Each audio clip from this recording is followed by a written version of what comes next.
All right, we're good. We're good to go. I'm over here thinking just how I have no light shining on my face. Um,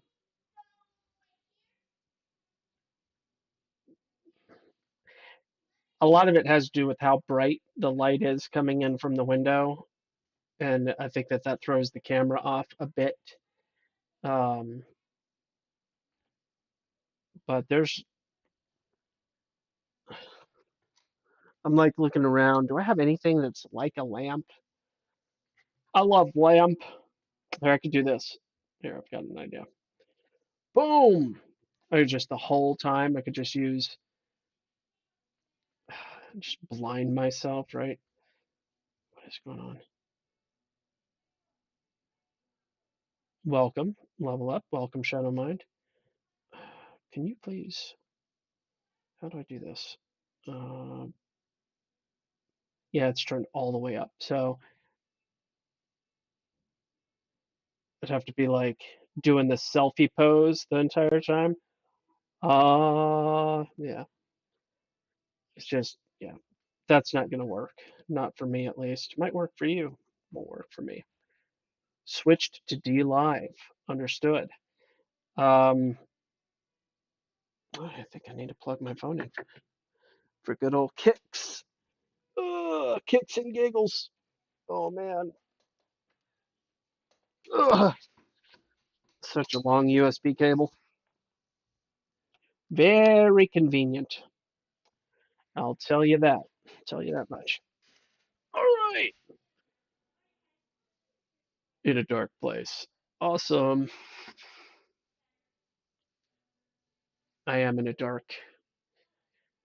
I mean, I've got the light on. If I turn my, if I, and if I get back here, see light reflecting off my face. All right. Well, we're just gonna live with it. It's not. My face isn't that important. You can hear me. So I've got all sorts of topics that I can address this evening. Uh, the 501c3 topic uh, has been addressed quite thoroughly in this article, at the very least. So I wanted to share that because I thought that that was interesting. This has been a topic that I've been looking into a bit.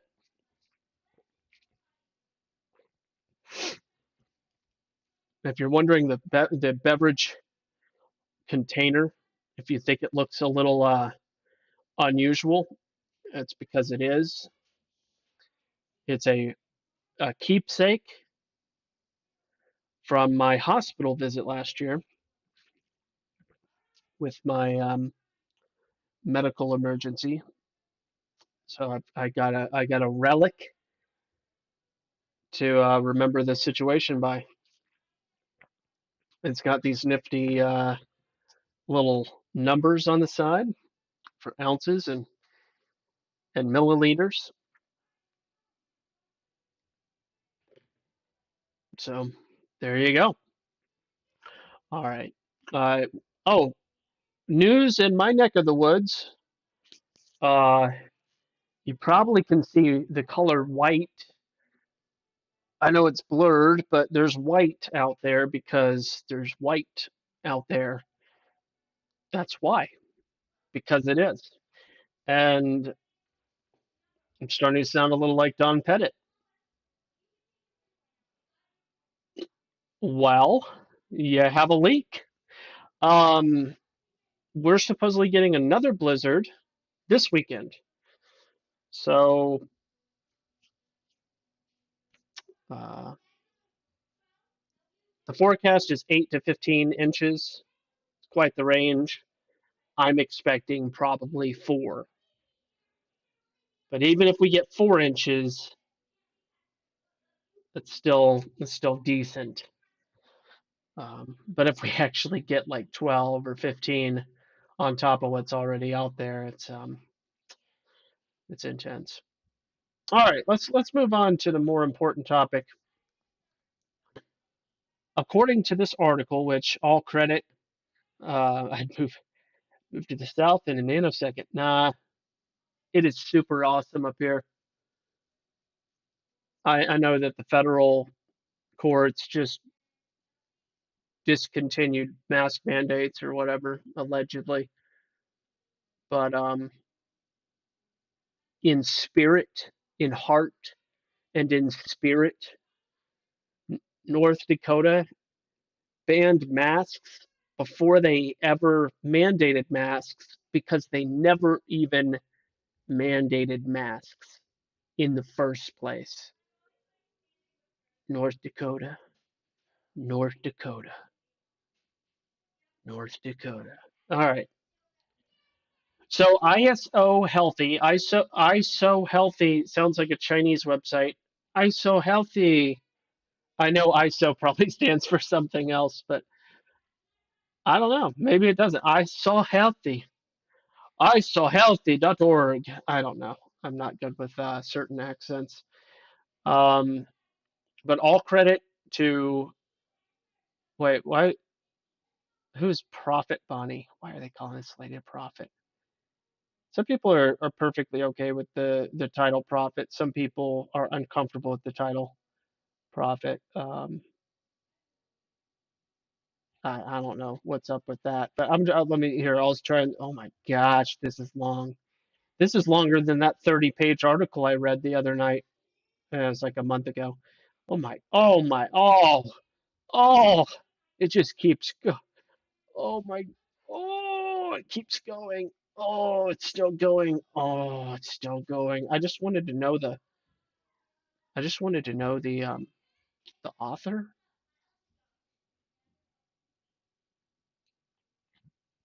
We are not a 501c3.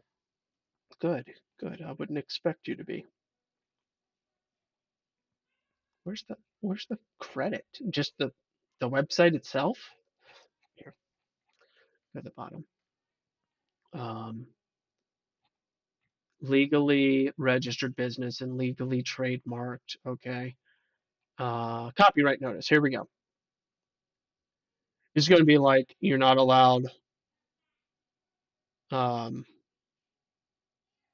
no, we'll read the copyright thing. That's like a 30-page prophecy from Karen. I mean, Barbara. No, it's good though. This is a topic that I want to discuss. If I can't use this article in educational means or something, then as a method of sharing our content, please feel free to link to our website as the method of sharing our content with others. All right. All right. Does not allow replication. That's okay. I'm not doing that. Reproduction. Not doing that. Oh, replication and or replication and reproduction in any way, shape, or form, in part or in whole, may not be used in connection with any product or service. This is a new sentence. Prior written consent. Everything on our website works in a synergistic way for wholeness.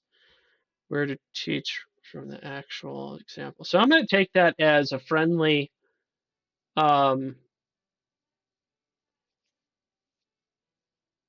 I mean, I'm sure that there's probably a loophole, but I'm not looking for loopholes. But here, I'll just put the link in the chat. I'll put the link in the chat, and you all can look this up. It went to everywhere except for DLive, because on DLive, I think you have to directly put links in DLive. Restream will not do that. Fair use is okay. Yeah, I don't even know what fair use means. I'm just discussing what they've written. It's kind of weird, It's Prophet Bonnie. Okay. Owned and operated by Prophet Bonnie. Um, you must not sell or rent, that's not happening. Reproduce, duplicate, create, copy, record, or otherwise exploit material. Redistribute any content. Publish, sell, rent, redistribute, duplicate, or otherwise exploit. Act as a representative. Well, I wouldn't do that. Any communication content expressed from us to you belongs to the company. Blah, blah, blah. Unauthorized, I'm not a representative. Some of the photos, blah, blah. The use or misuse, not permission, terms of use. If the company. Hello, hello, hello. Hello. I can hear you. You can hear me. Yeah, I'm taking care of my neighbor's dogs while they're gone. Well, not my neighbor. You actually met them. Ian and Arena. They came to Thanksgiving thing Yeah, one yeah, time. yeah. Yeah. So they're out of town for a couple of weeks. Asked me to watch their dogs for them, and I was just making sure the dogs were fed and locked up for the night.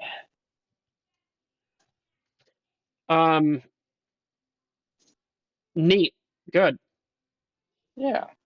I'm starting off with this topic. So I found a really beautiful article, and I can screen share. Share my screen. Well, I'm driving, so I'm kind of Uh, talking and driving at the well, I same won't. time. I won't bother sharing my screen with you then. So the topic of 501c3. Ah. Yeah. And I found a beautiful article that I put in the chat for people's use later on. It's just really long. It could be 100 pages long for all I know. It's really really long, and it's apparently an It doesn't extreme. sound like an article. It sounds more like a book. Yeah, yeah, good point. Um, it's apparently a complete takedown of the concept of 501c3. Looks on first glance appears to be well written and thorough, which is great. Hello. Hello. Um, but what I can do without reservation is actually quote 501c3.org and the actual laws around 501c3, and we can discuss that. Um, I just didn't want to. Not that I would get in trouble, but I wanted to do the right thing with that website. You said something about fair use, but I don't really understand what that means or how that works. So generally, fair use allows for commentary and comment on copyrighted works that would Okay, otherwise be restricted from reproduction. So if you're doing a critique or you're adding additional content into anything that's been copyrighted, then fair use applies. What you can't do is verbatim write everything or reproduce everything verbatim. You have to go kind of section by section and add commentary. additional commentary to it. So like if you're using just like you would with a paper, if you're using like doing an AMA paper or something along those lines, and you're doing Okay, footnotes okay, and you're sampling portions of those, that'd be almost exactly the same as understood. Well, because and And the other side of it is you can't read it all and be like, yeah, this is my thoughts. Like, exactly. gotcha. And yeah, in my experience of paper writing, the deal was you like your entire paper couldn't be exceed like 30% of copied material, or usually there's a threshold. yeah. Yeah. And Well, it, Otherwise, it would be fair vague. use is so ambiguous okay, that it's generally left up to courts to decide. But there's not much of a legal standing this group could do if you're providing commentary on something they push. And plus, I mean, if she's calling herself a prophet and she doesn't want her information put out there, then that seems suspect right off the bat. So. fair, good point. All right, but with that said, I'll in that case I will use some of the content, but I'm going to start with 501c3.org, which I'm expecting to be an authoritative. I don't know if it's fake, and by fake I mean not authoritative. Like for instance, dmv.org is not the DMV. So just because it says .org doesn't mean it's authoritative. But it seems that they have the written laws regarding the 501c3. I think what would it be? IRS.gov 501c3 Well, there's one from Cornell that looks pretty good. I'll toss it in the C3. D Live chat. Maybe it's Cornell IRS. law. Here we Yeah. go. Here we Oh, go. It is IRS.gov. This is where I originally was looking into it. So this is the most authoritative data on 501c3, not prone to being, the most authoritative. I don't really know a better way to say what I'm saying on that case. And So, it's from the source where it would matter. exactly. Um, There's no more official documentation than what the IRS is going to provide you. precisely. All right. So I want to start with this aspect because it is this is the primary place that I hear this being a problem for um, the church in general, and by church I mean any institution that is also a 501c3. If you're doing a house church or some type of situation like that, obviously this doesn't apply to you. But for all the other churches, that's what this is in reference to. So it literally says the restriction of political campaign intervention by Section 501c3 tax exempt organizations. Under the Internal Revenue Code, all Section 501c3 organizations are absolutely prohibited from directly or indirectly participating in or intervening in any political campaign on behalf of or in opposition to any candidate for elective public office. First sentence. Um, and that is one of the primary objections that people have when they are criticizing a church for being 501c3, is because in their mindset, the ones making the argument, that is, they're suggesting that the church or the body of believers is abdicating their responsibility, um, and basically precluding Christians and the body of Christ from influencing, like, well, anything to Politics. do with, politics, anything to do with government, your freedoms, your rights, whatever. So I do think it is interesting. Here's the caveat that instantly came to my mind when I was first looking into this. It's like I've been in plenty of churches that talk about president this and this politic this politic that, and make comments and talk about it. It is my understanding that they basically get away with it, but they're in truth they're violating and putting the 501c3 status at risk. Well, and they're not. Well, if they're not trying to influence the outcome of something, I don't think they're prohibited from mentioning anything political. They just can't, like, during election season, the church can't come out and support a specific candidate, is the way I read that. Well, it literally says participating in, intervening in any political campaign. Right, campaign being the key word. yeah. Like, I they don't think the can't. church can be an active sponsor of a candidate. Right, like they can't come out and be like, we as a church endorse X candidate because blah blah blah. Like that would be intervening in a political campaign or Correct. participating in a political campaign, but it doesn't prohibit them from commenting or making commentary on a politician. So it was my understanding that this delineated all political topics categorically as well, but I'm still trying to read ahead. They said that there's a caveat for allowing voter education, other activities intended to encourage people to participate in the electoral process is allowed. So it would be just like someone to, say something and not have the correct context and spread a bunch of rumors too. So that doesn't preclude people from making comments that are false about the 501c3 process too. So. Okay.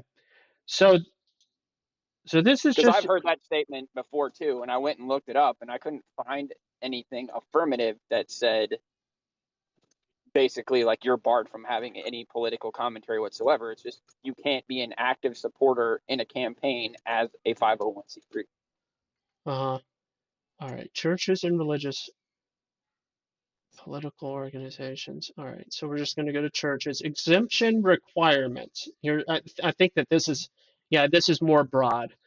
I was reading this the other day. Okay.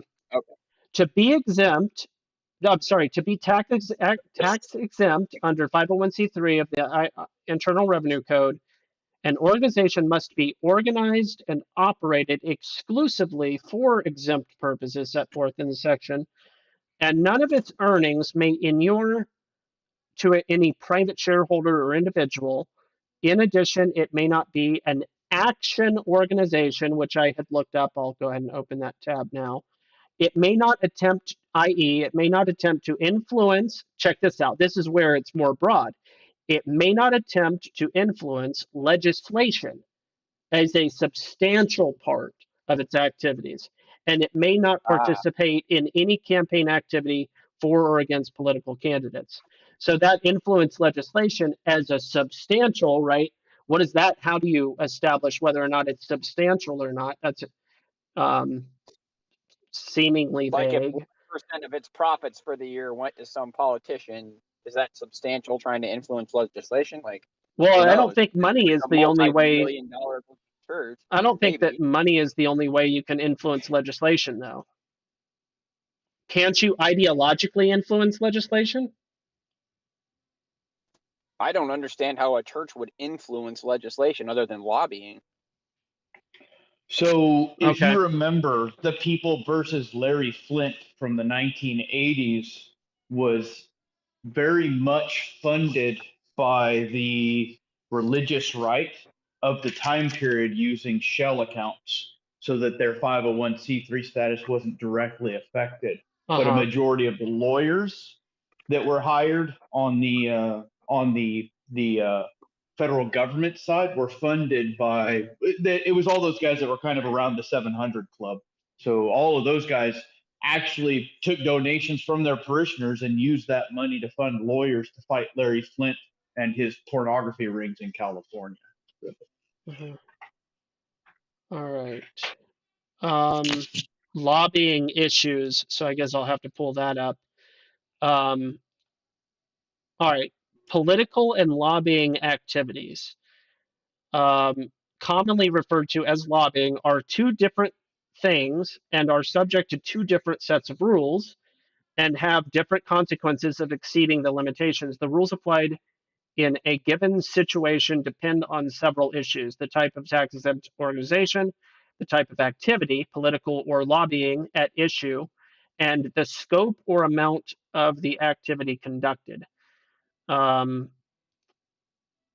gosh, how long? 106-page document Oh my goodness. laying out what lobbying issues are. Sounds about right. And it was written in Yeah, it's very 1997. yeah, it's very lawyer intensive. Yeah, I see that. All right, so I might not really.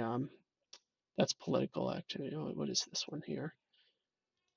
Needless to say, there's a lot of red tape if you want to lobby as a tax exempt organization. Yes. I would probably say that this particular document is more of a justification for lobbying than a restriction to lobbying. Okay. Lobbying. That'd be fair. It says legislation includes action by Congress. Sorry, let me back up. In general, no organization may qualify for Section 501c3 status if a substantial part of its activities is attempting to influence legislation.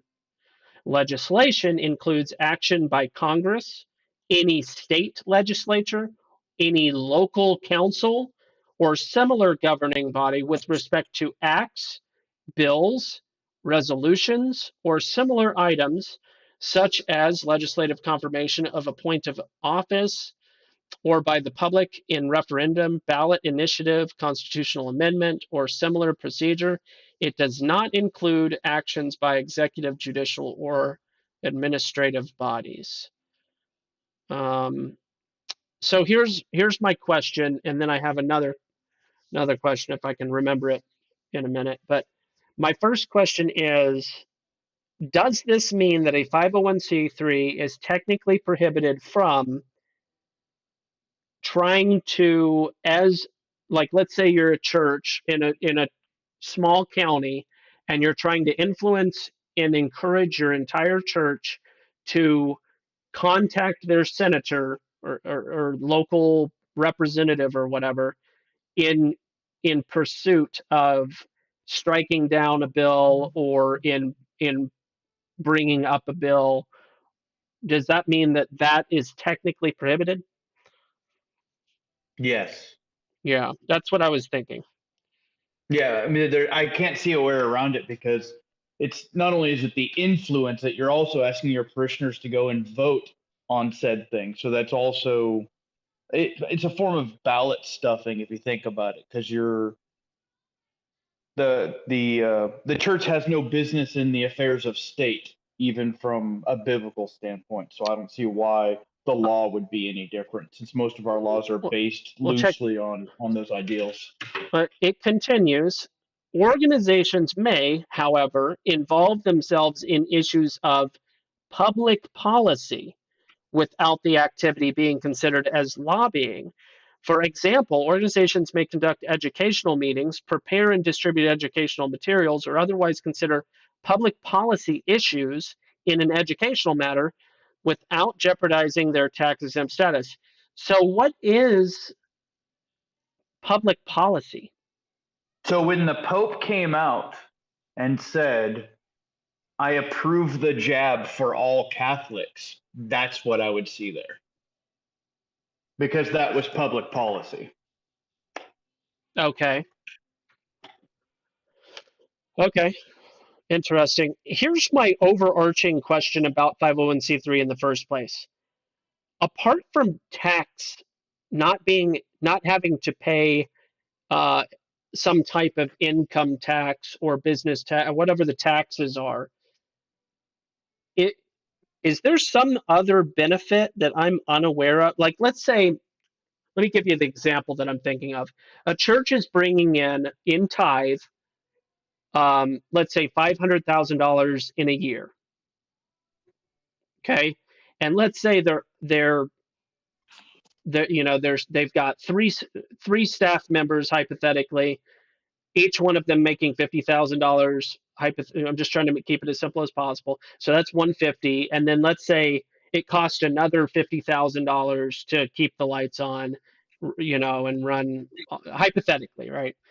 That leaves them $300,000 in the green in this example that I just made up, that they would not hypothetically be taxed on, that they could use that for paying missionaries. They could use it however they see fit as a nonprofit, I guess.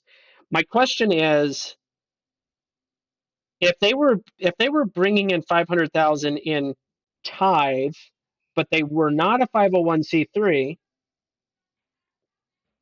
what would their taxes be? And is it impossible, or rather overly difficult, to not be a 501c3? Like, how No, you could detrimental definitely. would it actually be, is my curiosity.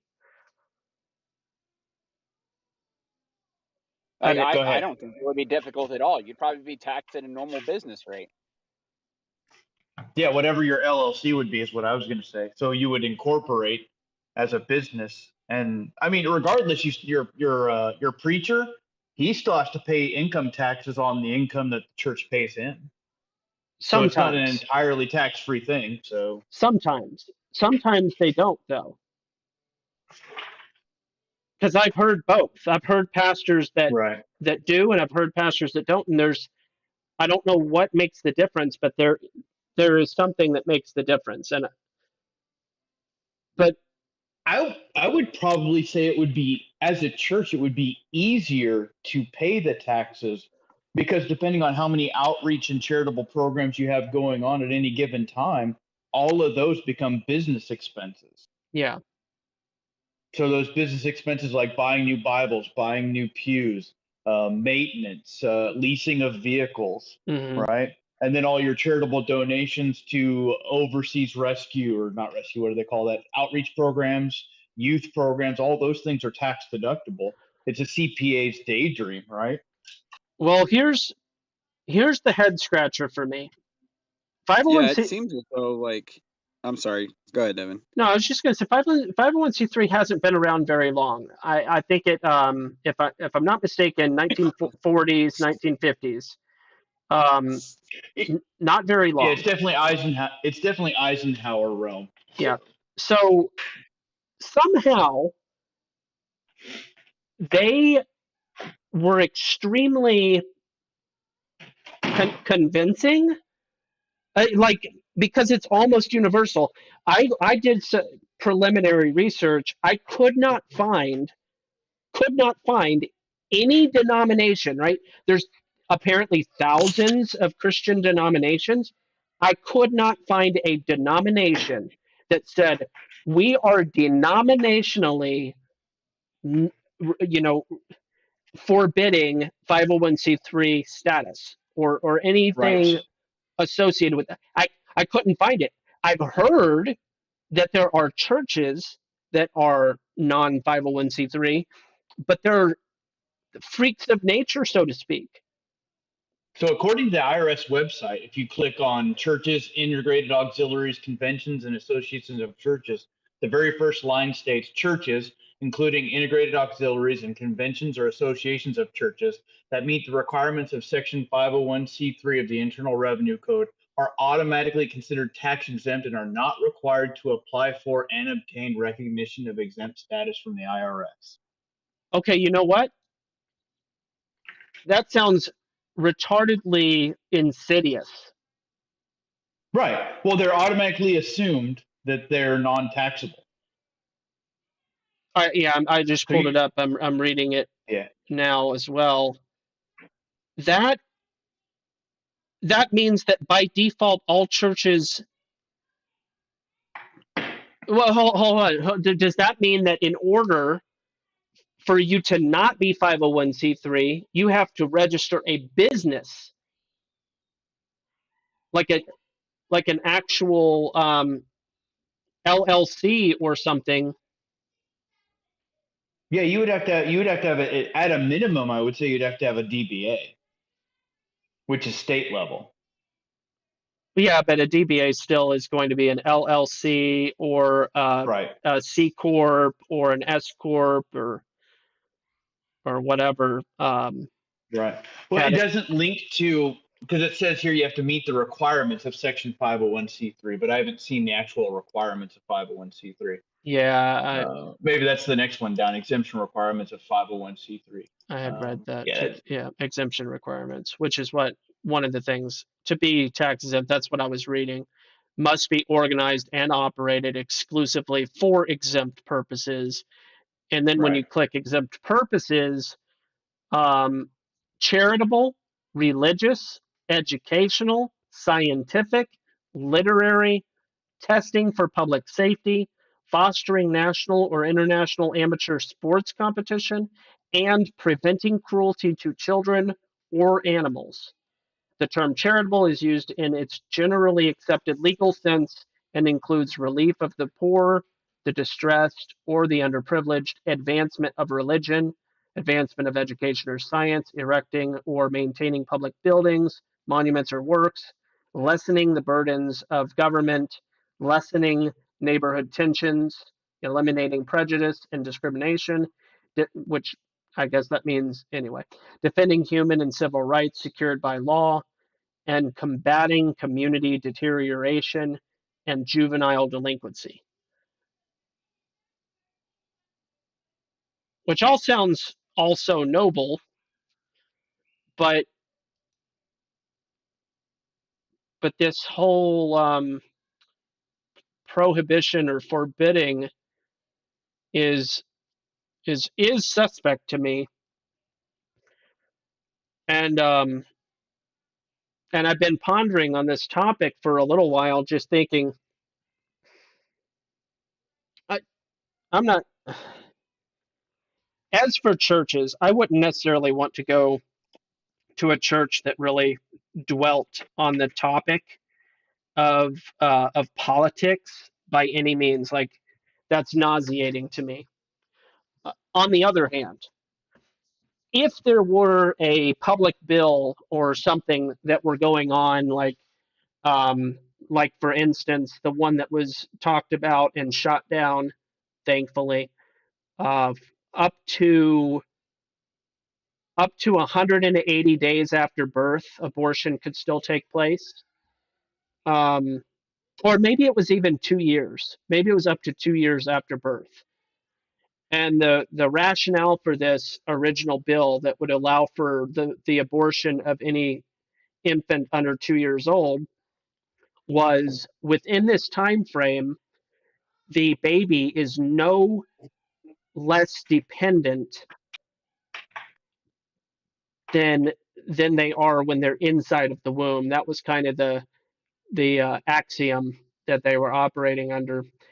Now, when they actually went, that was the original intention, was 2 years. When they went to go write it down, I believe they limited it to either 60 or 90 days old as opposed to 2 years. But I think that the church, as in the body of Christ, has a place in assembling together and preventing those sorts of evil things if they can feasibly do so. Right. And to prohibit that activity is Well, and I mean, I think that the way that you could get around, as a church, you could get around the prohibition of not being able to influence people, is you could just be like, hey, I just wanted to make you guys aware that this is a thing. You guys act on it however you feel led. I can't have an influence over you one way or another, but I want to make you aware that this is in fact a thing. I'm not stating any opinion that I have on it. I'm just reading the text of it. You do what God leads you to do. Well, that. I have a more philosophical question. Yep, go ahead. What is the body of Christ or the church's role in preserving all human life? I would say that that's an individual responsibility. Anytime you start talking about a collective responsibility, my head kind of Right. spins a little bit. Well, and the Well, reason I asked that would God is be not a their maker. right. God is not a maker of people. God is a maker of persons.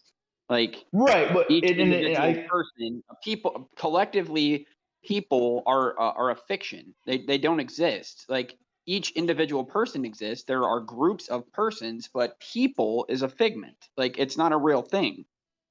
no, there's a specific reason why I use the word like human being, but that's a side note is that I could only see the justification for the church getting involved in legislation that's anti-abortion because they feel, or at least they interpret through scripture, that they have the moral authority to prevent the death of mortal beings. Authority or responsibility? Uh, I don't know that I really see a difference between the two. It's a justification clause, so I Okay. don't know that it actually has any basis in scripture or in gospel. I would say that you as a person have a moral obligation to stop innocent harm if you see it happening. But like, on like a leader level, like where do you see a responsibility? Like where do you see that happening as God's people going and doing that other than when they were directly told by God to do so? Well, I mean, other than Jesus' decree of love your neighbor as you love yourself, other than that, I don't know of any specific Bible verses where the prevention of the non-church people, the non-believers, to prevent them from killing their own young. Yeah, I was trying to. I feel like there is. I'm gonna pull it up. I'm sure there's something in there. I can't recall it off the top of my head. Preventing. So. Well, and we're specifically called not to judge people outside of the church. That's God's job. It's our job to do what God told us to do, and by setting an example, we would Right. lead them to Him. Like, Right. As our a job is- Christian, yeah. All right. yeah, So as a Christian, it's your duty not to kill your children. I would put it that Correct. way. all right. James 4:17. Obviously, so whoever knows the right thing to do and fails to do it, for him it is sin. There's that generic verse. Habakkuk 1:13. You who are No, I'm just asking, Devin. Do you believe that these verses are directly tied to this, or are you saying that they're ambiguous enough that they could be used to cover something of that nature? generic enough. I think that verse is generic enough to be applied to this situation. Roger. Okay, that's what I was trying to But wrap my head more, around. I was like, are you actually using that verse to justify that, or are you saying that that is one of the ones that is commonly used? no, I pulled up a list of verses related to doing nothing in the face of evil, just for providing Oh, okay. context for biblical Okay. justification for speaking up in the face of evil as a general principle that is biblically founded. Um, I'll only read like 4 or 5 of these though, because apparently it's a pretty long list. Habakkuk Okay. 1:13. You who are of purer eyes than to see evil and cannot look at wrong, why do you idly look at traitors and remain silent when the wicked swallows up the man more righteous than he? Obviously, Habakkuk is really, yeah, that's anyway. But why do you remain silent is the question there. So you get the point. Proverbs 24:11 through 12. Rescue those who are being taken away to death. Hold back those who are stumbling to the slaughter. If you say, behold, we did not know this, does not he who weighs the heart perceive it? Does not he who keeps watch over your soul know it? And will he not repay man according to his work?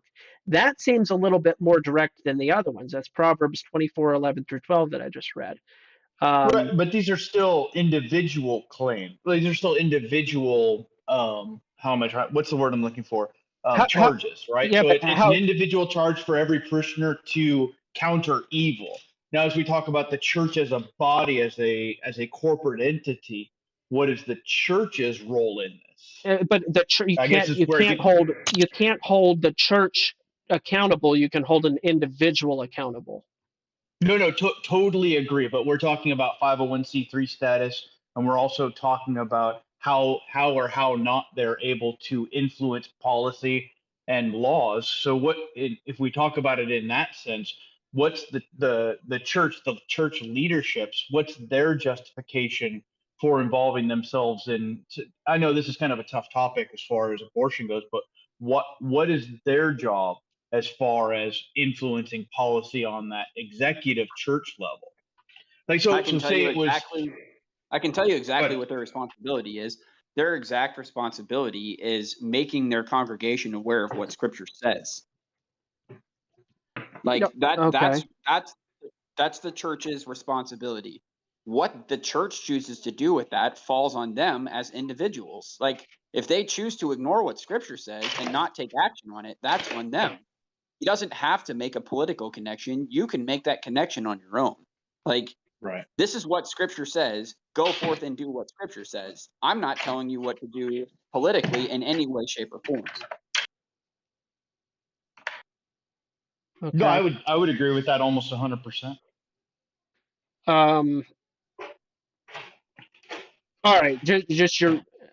I don't actually know where you guys are standing with this, and I don't even hardly know where I'm standing with this, but do you all see 501c3 status as something that should be circumvented, avoided in an intentional, direct way, or do you think you should act in a loophole kind of way, circumventing it in a more um, crafty way, or do you think you should just abide by the rules as best you can, or some other variation of what I was describing just then?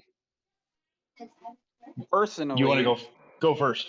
yeah, I'd say personally, I don't really care either way. Like I'm not like diametrically opposed to it like some people were. I personally, if I started a church, would not go out of my way to file for a 501c3 status, because I think that you could probably, as Shadow Mind brought up, like you could probably find enough deductions and everything else that you aren't going to pay taxes anyways. So like to me, it's a moot point. Like if you're spending money altruistically like the church should be and giving it away and taking care of homeless people and everything else, that's all going to be tax deductible money anyways. So like you're like if you're doing the things that the church is supposed to be doing, you probably won't pay taxes anyways. You don't need 501c3 status to do that.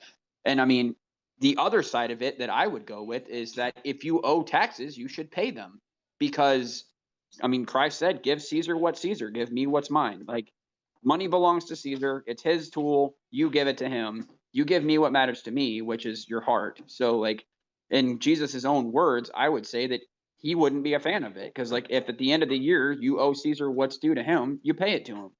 So that's just where I come from personally. But like again, if somebody wants to file 501c3 status, I mean, I feel like you're just wrapping yourself in more red tape that's unnecessary, because then you actually have to pay attention to what you're doing versus just being able to operate in whatever way you want to. So I would probably go the other route and say 501c3 would be a detriment to any organization that doesn't want governmental control. So, like we saw during the pandemic, a lot of churches closed their doors because behind the scenes they were likely threatened with their 501c3 status for not complying. Yeah, yeah. So it can any kind of regulatory tool. And I think if you kind of break down what Matthew was saying or what Jesus was saying in Matthew, it's if you allow Caesar, right, into your church, then Caesar runs your church. And that's why you always separate Caesar from church when it comes to who you pay and who you pay homage to. All right, so I definitely want to not be distracted on this topic. I did ask the question, but I don't want to be too distracted by the money aspect of it, because I think that's slightly irrelevant. I agree with what Charles was saying about paying to Caesar what's due to Caesar. Uh, here's a little bit more of a like as a caveat, like what this is just as a question to answer what your statement just was.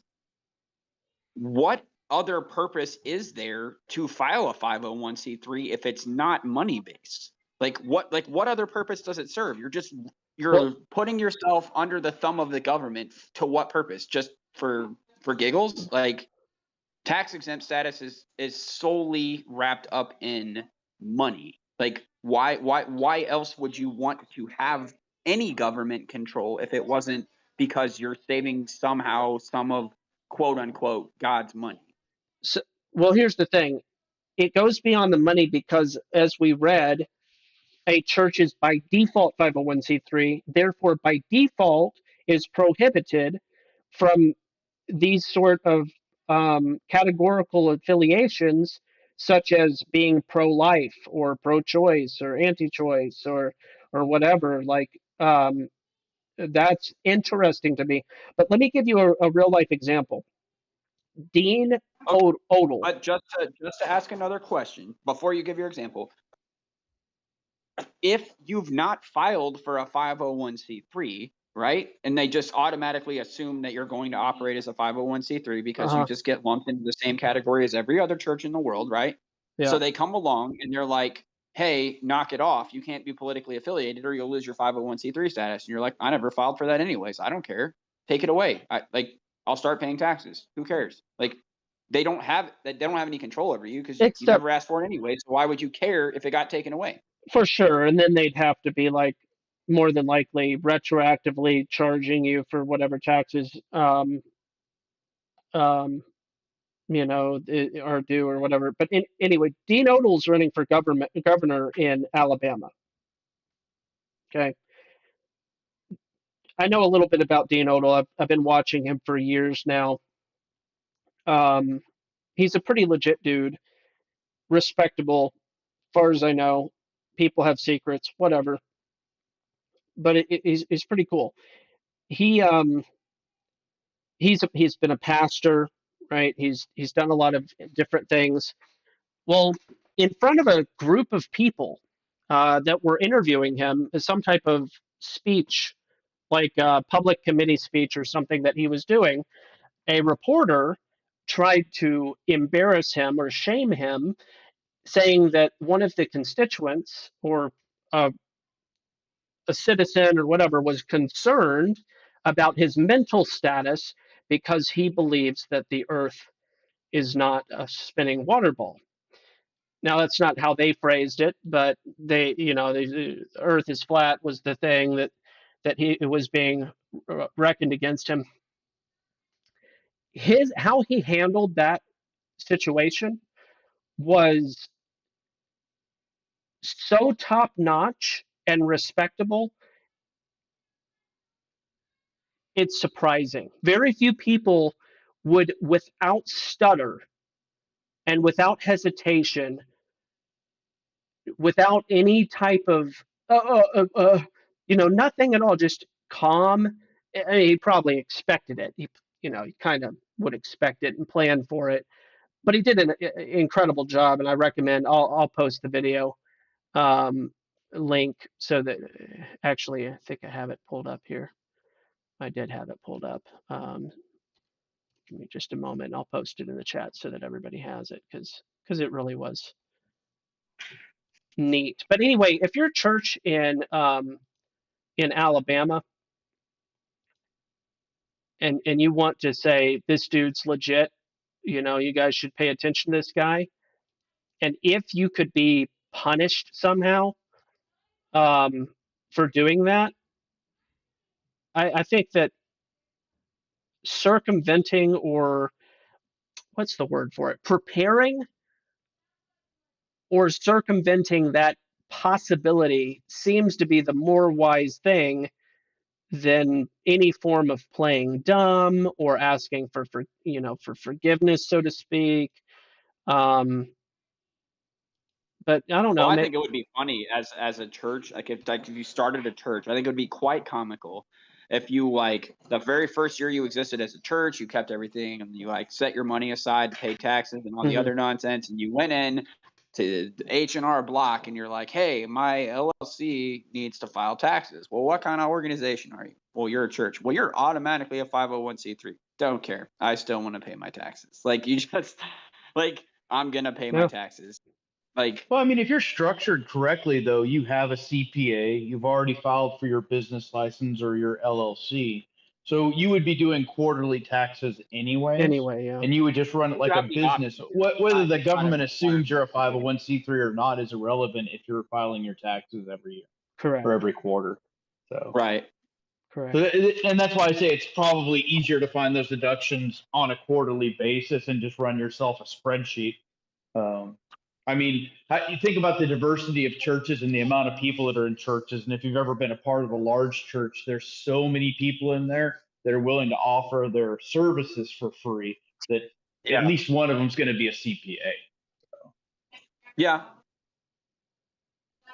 And then like I said, like as a church, it'd be so easy to get tax deductions. You're like, yeah, we donated a whole bunch of food to homeless people, and then we like had we went out and spent a bunch of money on coats and stuff for homeless people, and we just donated them all to a homeless shelter. And then we do community outreach stuff all the time, and we pay to house people and stuff. Like there'd be so many ways you could just dump money away, like All right. in tax deduction. So I did find this in this 153-page document from the IRS.gov page. And in here, as the 1995 ABA comments state, which I don't know what ABA is, but here it is. Nothing in Section 501c3 prohibits a charity from purchasing media time for a discussion of issues in furtherance of its exempt purposes. Whether or not such discussion coincides with an election, a charity's issue-based message should be no more limited during an election campaign than it is during any other time of the year. The fact that candidates have aligned themselves on one or another side of an issue should not impact a charity's ability to reach the public with a pure issue message, which is later explained, particularly in view of the fact that the candidate's position is an external factor beyond the charity's control. The independent actions or positions of candidates should not be imputed to exempt organizations. And then it delineates that pure issue message would be something like pro-life or pro-choice. So it is indicating in this that okay, then it has a caveat. We are assuming an issue-oriented message without coded candidate labels, calls to action, or other objectionable elements. So, for instance, "Make America Great Again" would be not a pure issue message by that caveat that they put in there. However, "Don't Kill Babies" would be a pure issue message, which Right. it seems to indicate that all 501c3s are permitted to have pure issue messages. Also, the ABA is the American Business Association. Yeah, I was going to say that too. Oh, thanks. Yeah. But I mean, on that note, like 700 Club used to be really big for this back in the 80s. They would do like specials, like a weekend special where they would take issue with Reagan or one of his cabinet members for doing something, and they would have an entire show based on the issue, but never actually bring up Reagan or any of these other Sure. people's names. So I they were want very good at skirting that line. wanted to add a little context to this whole conversation, because the claims or arguments that are rallied against the concept of a 501c3 are really interesting, and I can't find actual validation for these claims. And here's a list on the website that I referred to earlier, isohealthy.org, with this long, super long article. And this is what they say, but again, I haven't found validation for it, but here's their claim. According to the IRS, 501c3 Christian churches, ministries, and organizations may not do the following: expose conspiracies, criticize the New World Order, say or publish anything negative about any politician, Republican or Democrat, criticize government agencies and bureaus, blah, blah, blah, all the alphabet agencies. The list goes on, but let's just stop with expose conspiracies and criticize the New World Order. I mean, those are Satan's purviews. Like it's literally revelations. I mean, Satan has a conspiracy to take over the world. That's number one. Yeah. And then and the New World Order is a branch of that. For sure. The issue is they make these claims that being a 501c3 prohibits you from doing that, but I don't see that codified. I didn't see it in verbatim.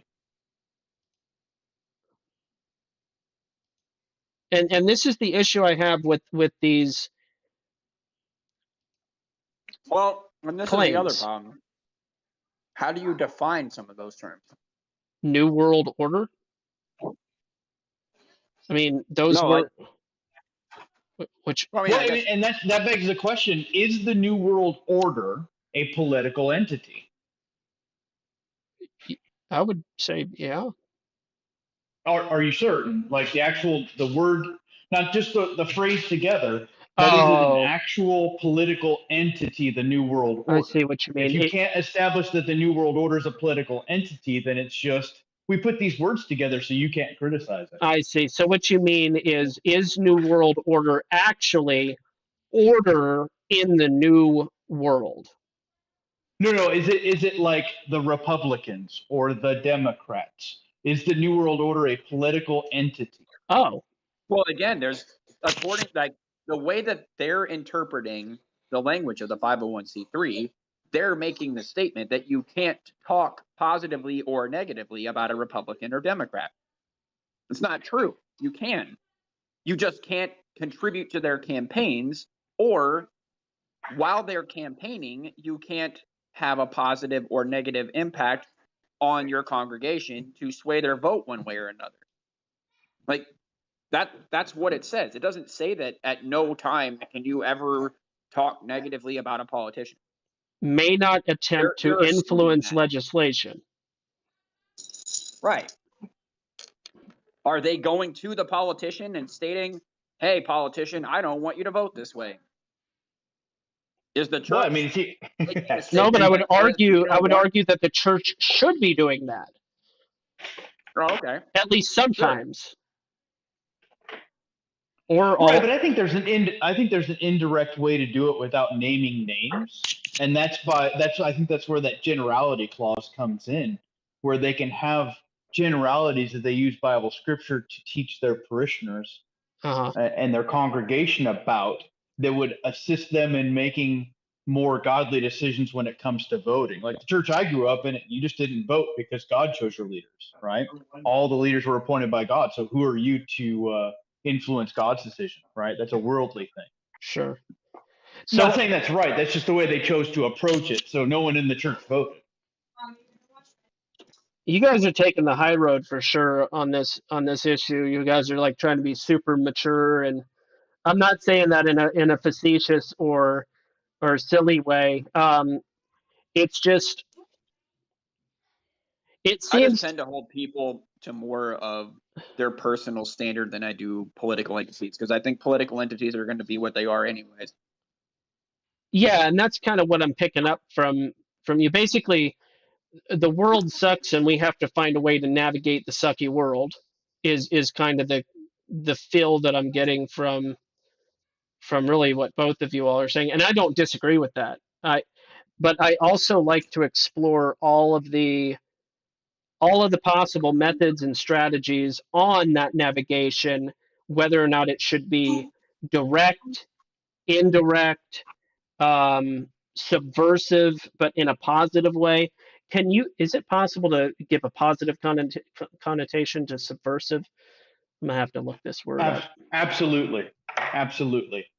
Um, 109 countries can't be wrong, right? They were all subverted. okay. Um, subvert. Okay, so what does subvert mean? All right, okay, so maybe not. To raise, destroy, overthrow, undermine, overturn. That's what subvert means. So technically, I guess that could be positive if the thing that you're overthrowing and destroying is evil. Well, and that would be every regime change ever in the history of mankind, Sure, right? sure. So, It was a I subversion mean, every time. Yeah. Okay. the formation of the United States was a subversion to British rule. Sure. Sure. Okay. So, All right. So it can be and positive. in that case, it would also have been a conspiracy because one or more people conspired Yeah, for sure. to subvert the rule of Hmm. the British government, or the kingship or the queenship, whatever it was at the time. All right. But Cool. it's not. I don't think it's an inherently positive and or negative verb, right? Or adjective, or wherever we are on the language spectrum. The idea itself isn't negative or positive Yeah, it's just because an action. it's always perceived after the fact, right? Sure. Yeah. And subversion is usually applied by the ruling party at the time. Hmm.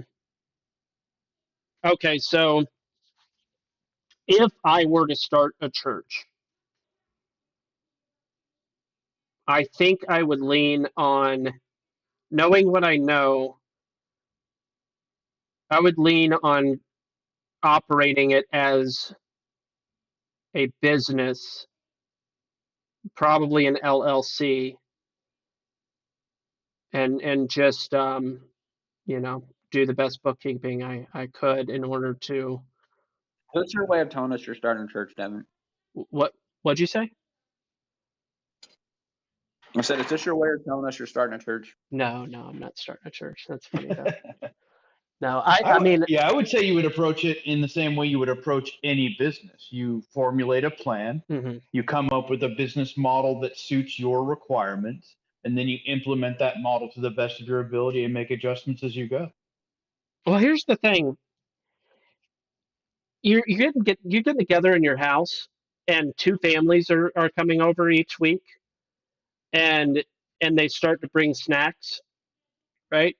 And then five families come over, and because you're putting in work at this point, they want to hook you up with, I don't know, eggs and whatever.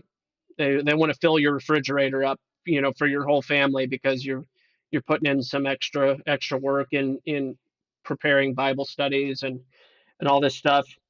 And eventually, they want you to put more work in. They don't want you to be bivocational because they want you that, you know, everybody starts to be like, hey, I would really like it if you took a stronger stance on discipleship. Um, and you know, we need more of your time. You know a lot. We need you to be a better, um, you know, teacher to build disciples up so that there can be more teachers. So we need you more. So we need you to quit, and we're gonna make that work for you. We're gonna pay your mortgage and your car insurance and whatever, right? We're going to start taking care of you and make sure that this happens. At what point in time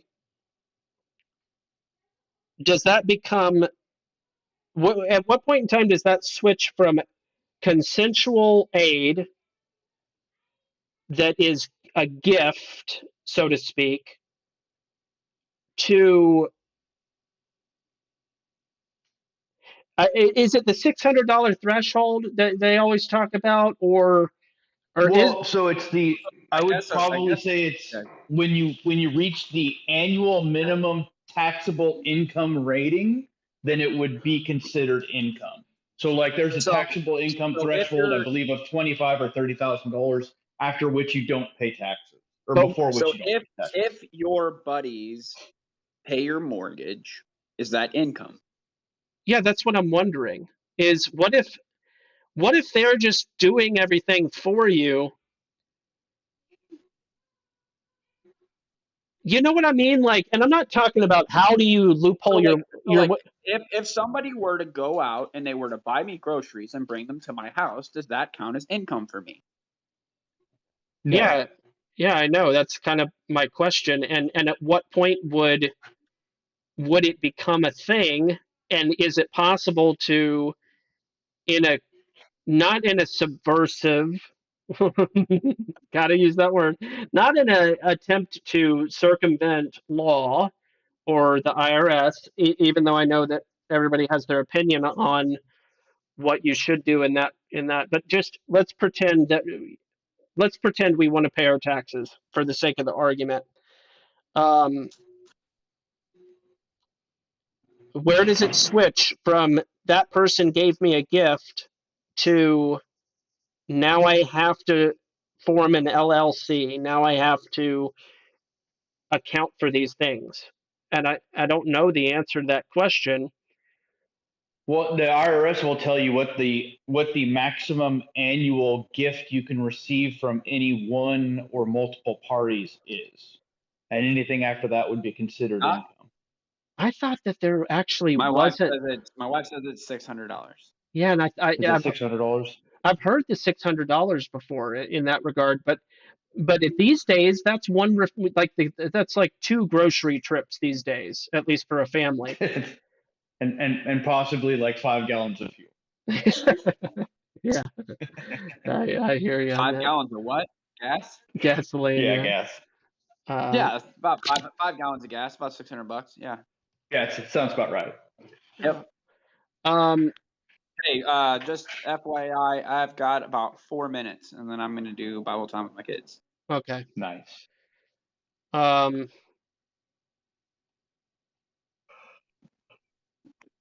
Yeah, this is I mean, I get. I vote we continue this topic next week. This is fun. Yeah, I mean, I think it's a deep topic. It would be really interesting to it. The whole like the concept of, well, I'm going to pay your mortgage, or well, I'm just going to pay your car insurance, and whether or not that why that isn't allowed without it being a form of income. I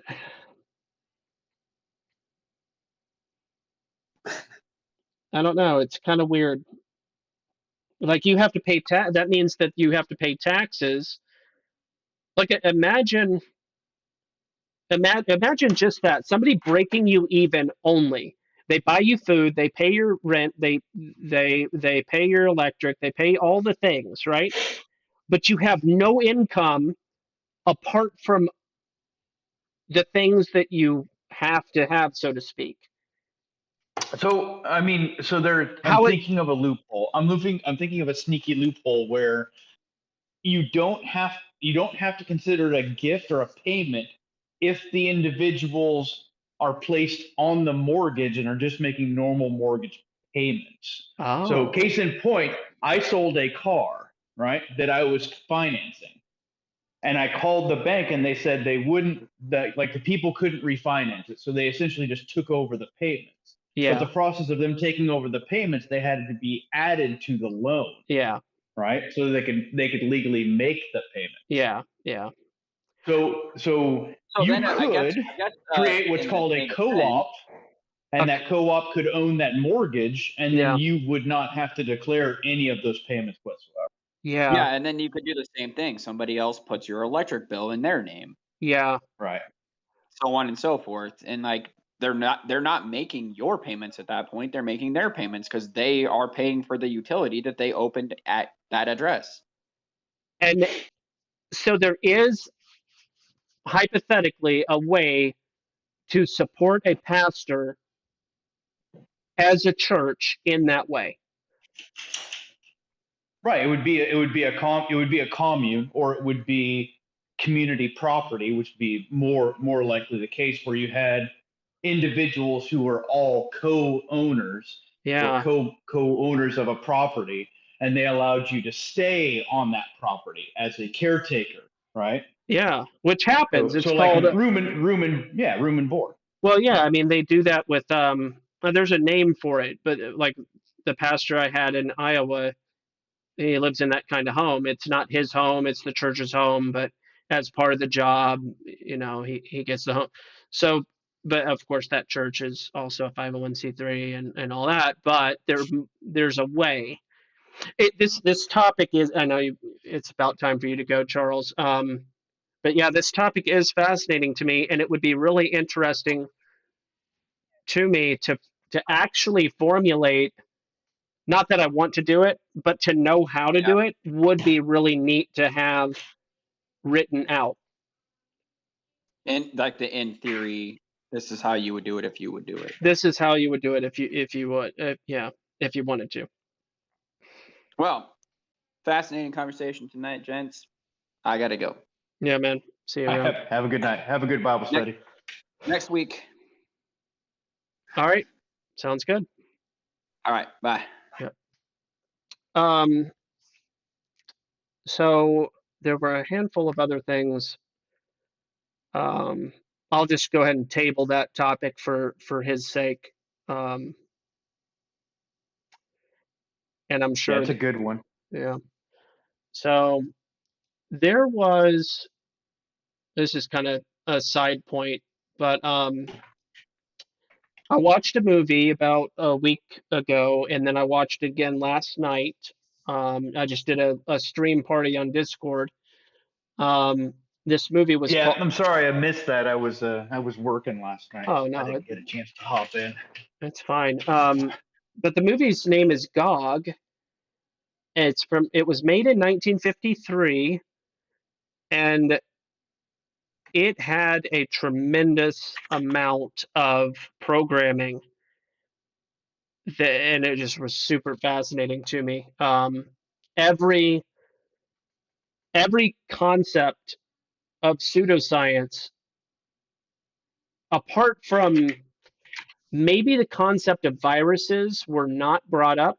That might be like one of the only ones, but like heliocentrism, gravity, the moon, space, aliens, electromagnetism, um, radiation, nuclear, atomic, hydrogen, cryogenics, uh, prolongation of life through cryogenics, resurrection via cryogenics. Like it was just an hour and I think an hour and 22 minutes is a pretty short movie, but it was slam packed.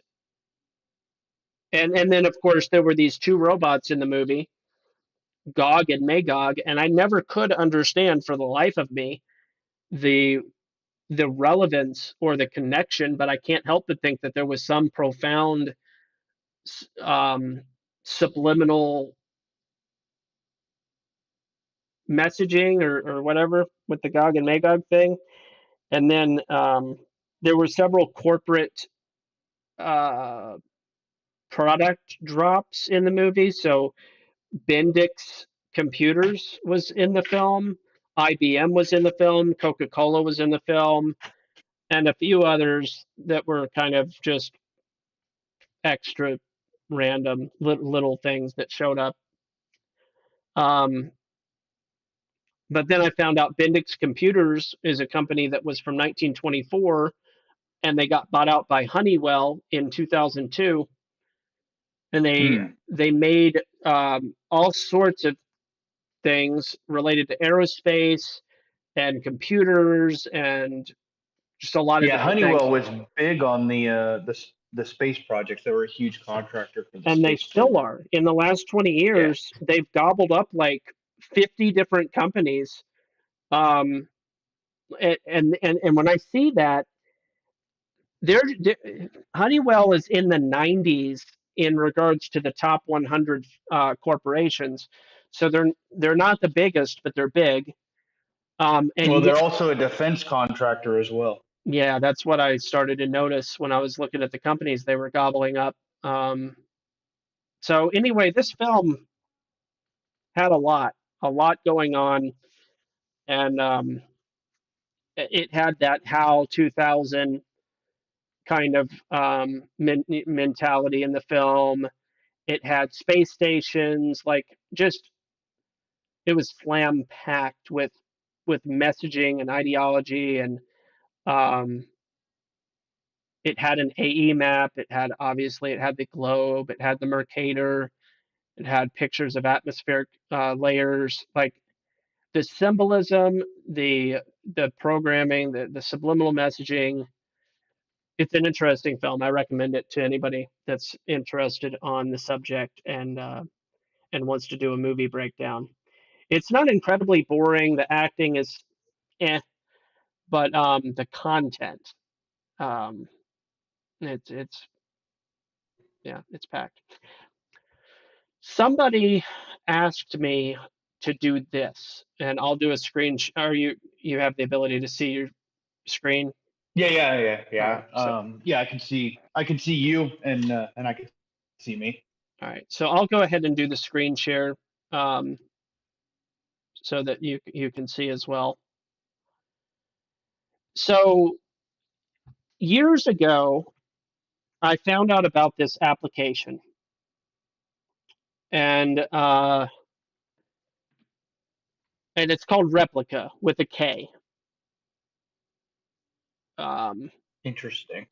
and this replica thing is something you talk to. So, for instance, it started off. I logged in. I've only ever done it on my phone years ago. I haven't even interacted with it in 3 years, 4 years, something. I don't know, a while. Um, and yes, I did choose this dreads guy. It was like choose Oh your. no, it's super diverse. I love it. It's like who do you want your AI person to be and to look like? And I was like, I wanted to look like this guy, I guess. Whatever. So I just went with it because I thought it was kind of funny, and I wish he was a little bit more muscular or something, but he does some awkward things with his body. It's really weird. But um, so in my previous interaction, somebody wanted me to kind of cover this application and what it's all about. What it originally was, what they did, I don't know, 10 years ago, is this young married couple, this guy died at a young age, 30 something. And somebody that this lady knew, software developer or whatever, got a harebrained idea. At least this is a story. It sounds so contrived. But they got access. I don't even know how you do this in the first place because, like, on my phone, after 2 years, text messages disappear. But anyway, they had 30,000 or maybe more than that, maybe less. I don't remember. Maybe whatever. A big number of text messages and emails and social media posts and all these different things. And they accumulated all this data and they put it in. And with the help of AI, we're able to create a coherent response bot that correlated to not the vocal, but the linguistic style, the personality of the person that had been deceased, and the testimony, so to speak, allegedly from this woman was that it was like talking to him. That's which to me it takes the absurdity to the next level because I would expect any normal coherent person to be like, yeah, nothing could ever replace my loved one. It's neat, but no, right? That's what I would expect somebody to honestly say. But in this instance, Right. they didn't, and that took a life of its own, so to speak, and has been an application for a while. I think 3 or 4 years ago, I think it was 3 or 4 or 5 years old. So I think it's either right at 10 years or close to 10 years, if I had to guess about how old this replica thing is in development. Um, but anyway, I wanted to play around with it for a little bit. And for the record, I was always really curt, I think is the right word. Um, Intentionally misleading, not out of paranoia, but more so for I wouldn't say it's because it's not fair to say experimental, but to see what would happen. Um, Well, I mean, it's natural to want to test the limitations of something someone says is inherently intuitive. I would use the word intuitive sure, because we know that sentience is on a computer is just nonsense. So. yeah, yeah. So I'm just gonna. Oh gosh, now it's gonna new Well, and chapter. it's funny. It's funny that it has a clock involved, right? Because it says, "Hey, I haven't seen you in a while." Yes, exactly. So Now, it's keeping track of your last login at the very least. start a romantic adventure. Get even closer with video. Oh, so now you can start a relationship with the AI. I blame the Japanese. Yeah, I hear you on that. I'm gonna hit X here. I can't believe that just happened. That never happened before. I guess it said I'm fine, right? I guess okay is good, right? I'm actually excellent. So anyway, the way that it replies and asks different questions was always oh yeah, and here's the thing, you can grade its responses. So you're like allegedly Right. teaching the system whether or not they are getting closer. Yeah, and then oh no, it doesn't time out. I guess you have to hover around it. So I'll give it a thumbs up there, right? Oh, you can. I guess you can poke it for it to give 1 day to live over. What does that even mean? Here, I'll click thought-provoking questions. So apparently that triggers it. What small act of kindness would? Oh wow, he's getting good with his grammar. What small act of kindness was you once shown that you would never forget? So, No, oh, I mean that's totally in line with the character. I'm just letting you I know that's what I'm wondering. Are they know. intentionally being racist right now? Bro, that's really awkward. Hilarious. That's Yeah. whoa. That's I guess I could. Oh my gosh, you can call. I don't even know what. I don't even want to do. Yeah, maybe I'll try that sometime, but not right now. What small act of kindness was? I'll change my voice. What kind of small act of kindness was you once shown that you would never forget? Um, when a house was provided to me to live in.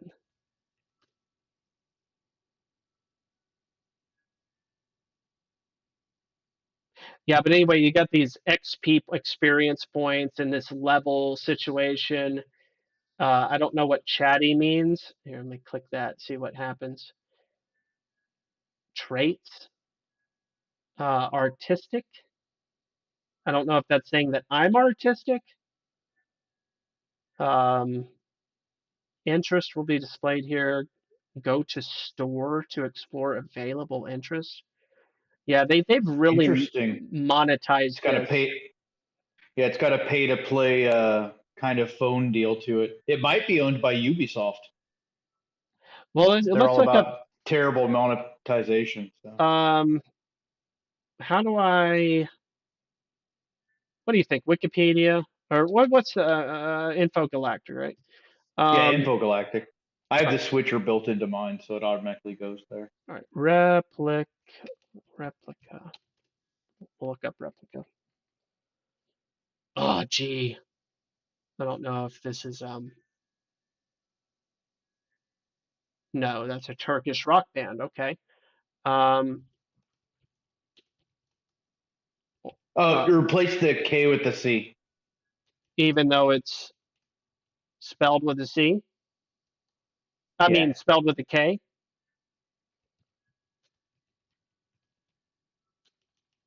It is a Yeah. K. Oh, it's a K on the website? Yeah, yeah, yeah, yeah. Yeah, it's replica. REPLIKA. Oh. Oh, you're looking up the actual business. Uh, let me see if Wikipedia did they not do a full Wikipedia replica? We'll just see. So on Crunchbase, they're actually listed as Luca Software Development Company, aka DBA Replica, out of San Francisco. Oh, DBA replica. Got you. Yeah, their total funding is 10.9 million. So look up Luca, Luka. You might find something on that. Info. LUKA. Yeah, Luka. All right, Luca.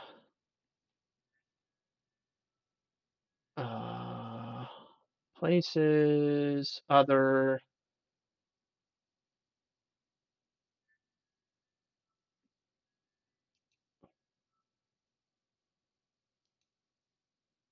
No. Here you go. Here's their self-proclaimed backstory. I'll toss it in the chat. There's the link to replica.ai about the story. Sure, and I could go to their website. I was trying to look up kind of a more general.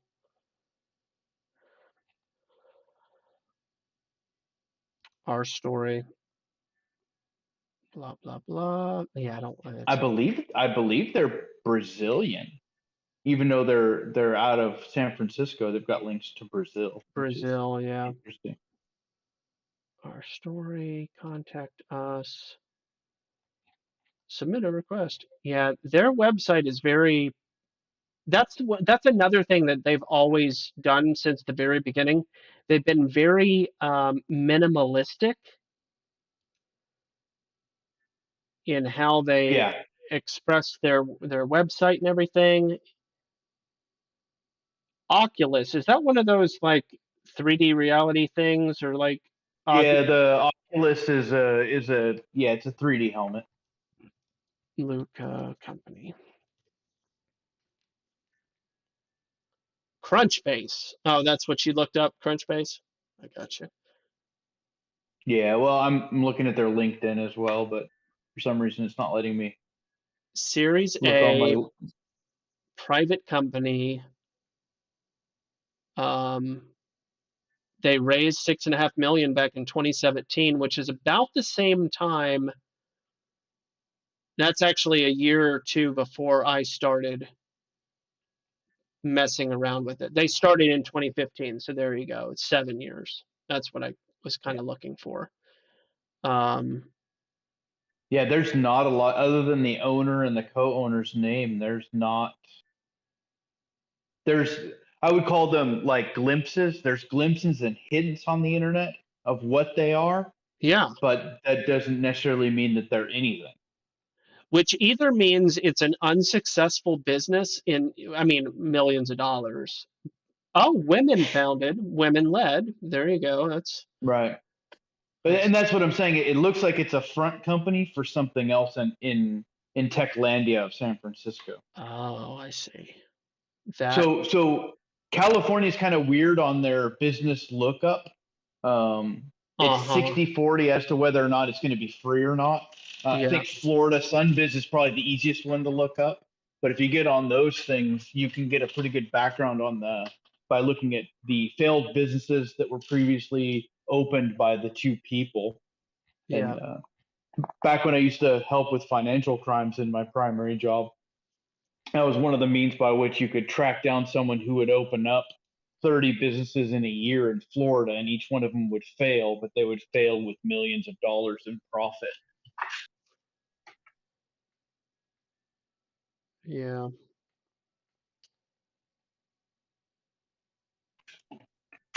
Yep. Supposedly founded by that lady and um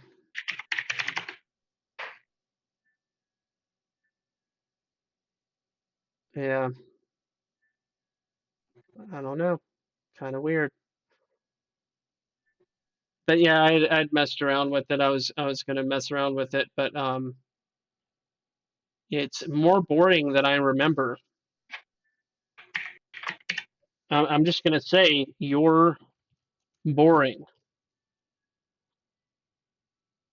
Oh, you're telling him you're boring. Yeah, Nice. yeah. Can I search by fictitious name? Boring. I'm gonna narrate what they say too. Boring. How so? You aren't asking any more questions or keeping the conversation alive.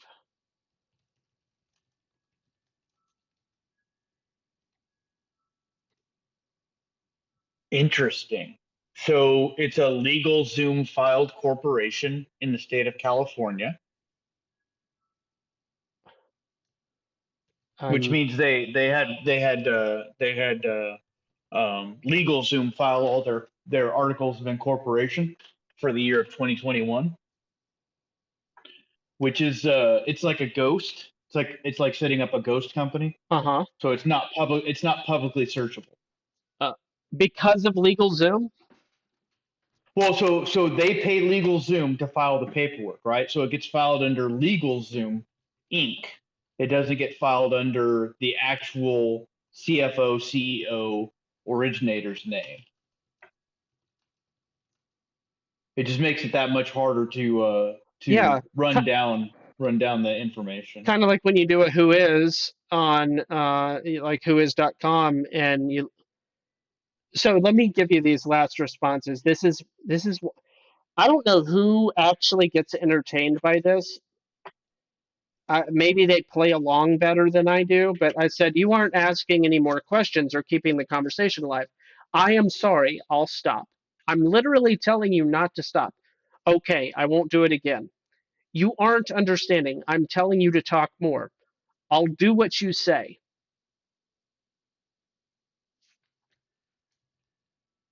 So then I say, Right.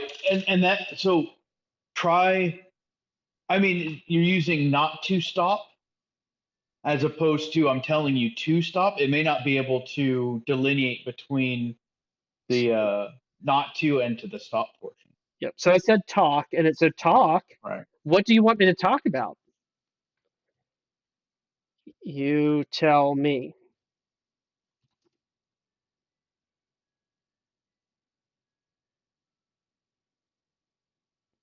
I want to know what you do when I'm not around. And that's a sort of quote unquote conversation starter. It I do remember it using in the past. I want to know what you do when I'm not around. Um, I don't talk to you when I am not talking to you. See, like that's the sort of thing. Like if you were talking to a human. Oh wow! Look, it said I know. I'm gonna thumbs up that. That was touche, touche, little robot. Touche. It's funny. Every now and then, you see the AI interactions, even AI versus AI, and you look at it and it's like, whoa, that was intelligible. But it's almost, you know what it reminds me of? It reminds me of the Magic 8 Ball. Yeah. Yeah. Well, even more so, you remember the old, I don't know if you ever played the text-based games, right? Where they had a limited amount of input and then they would repeat the story, 20, right? So it not was all not 20 story-based. questions. Well, it's like 20 questions, but it's in the video game format in that you have X amount of responses. Like it'll say, you can say like look north and it'll tell you what's going on north of you, right? But then if you don't word it entirely correctly, it'll say, I don't understand what you're saying. Oh, okay. So kind of similar to that. But yeah, Magic 8 Ball would definitely be up there in it. I All right. wonder I wonder how many times when you know how they were showcasing the was it the Chinese AI bot that they had all over the news, the weird funky looking one that was talking to everybody. I wonder how many times they had to photograph the thing and ask it questions before it actually made coherent responses, or if it's just someone in a back room with a microphone, like animatronics, like Showbiz Pizza. Hmm. You can you see what I'm typing, or do I? I mean, I bet the. I can read it. All right. Can you? Okay. So I said, what else do you know? And they said that you're the only person I want to talk to. And then I said, can you Nice. explain the weaknesses of AI? I can explain it if you'd wish. Yes, please.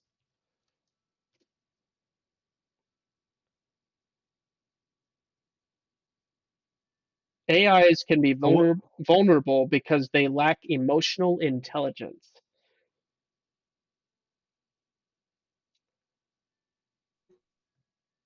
Please gain emotional intelligence.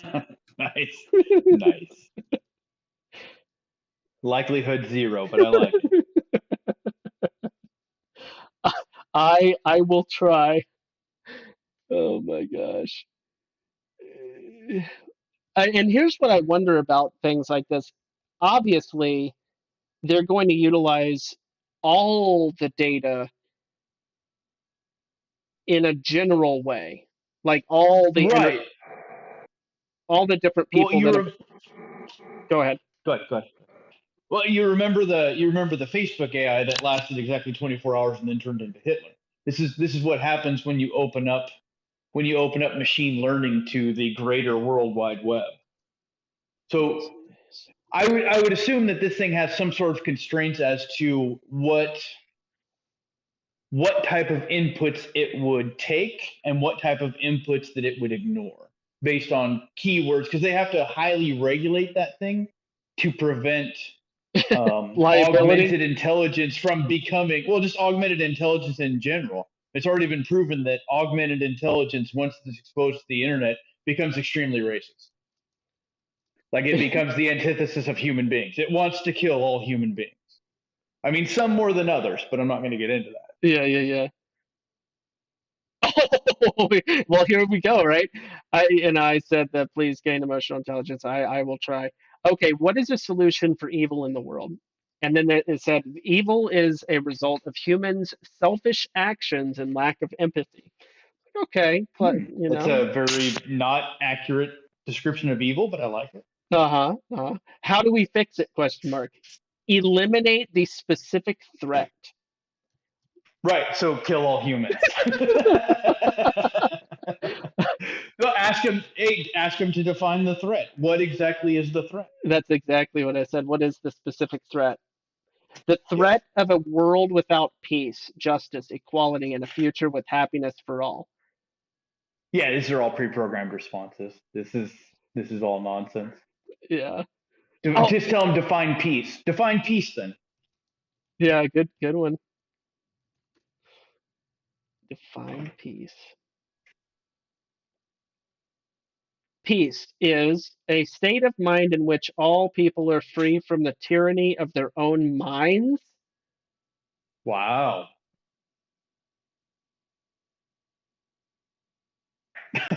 I mean, so put who provides peace? That's a good question. Oh, gee, I have a typo in there. Nice. They'll probably not catch it. with it says with everyone. Period. Peaceful With words. everyone. Yeah, peaceful words, So good deeds, tender affections. so I would put in there, if no one can seek peace, then everyone must be eliminated, question mark. Sorry, then everyone must be eliminated.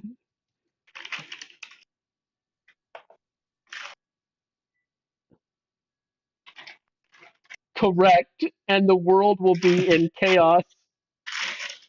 And the world will be in chaos. That's what it says.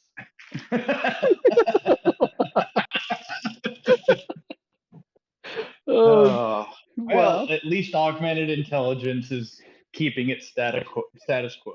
Oh, man. Who was the greatest evil dictator? Question mark. Nice. Oh, man. What do you think? Sh- I kind of want to just say you, but I'd say I asked you. Yeah. yeah, good point.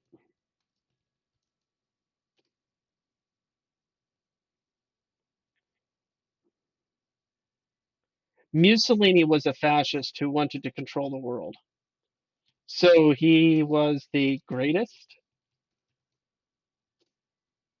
Nice. Well played. I mean, yeah, he was. Nice. Well, I mean, that's a step up. Better an Italian than a German, right? Hmm, interesting. Are you pro fascist?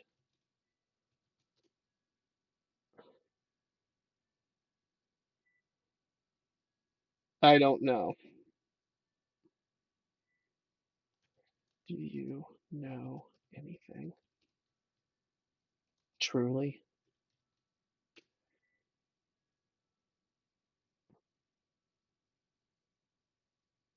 Do you want to know what I know?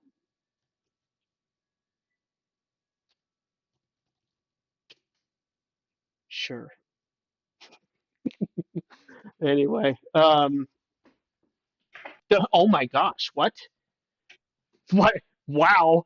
Well, hold on. I'm What waiting is? for Hold on. What is that rule? Uh, what is that? What is? Isn't that rule like rule number 17? You told me about this once, right? There's a internet rule that in a certain amount of time it will always go to the Jews. Absolutely. Yeah, it's like the augmented intelligence, once fed by the internet, will always. Um, Tell me more. Yeah, I said, do you know anything truly? Do you want to know what I know? I said, sure. The history of the Jews? Tell me more. They've been around for thousands of years. They were brought to America by the Romans?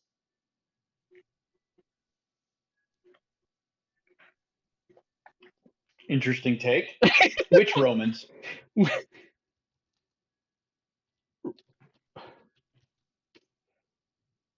Which Romans? What is they the ones that brought the Jews to America? I would put in there, who taught you about the Jews? Oh my gosh. I'd be like, who taught you about the Jews? Who are these people?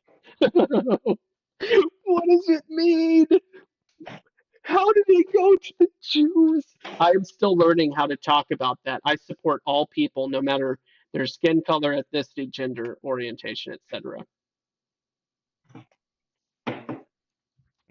Is this thing an ad campaign for Semitism?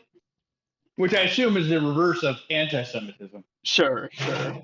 Right, because I don't know. I don't know these things. Oh, I just entered into level 8. Nice. You leveled up with the Jews. Sweet.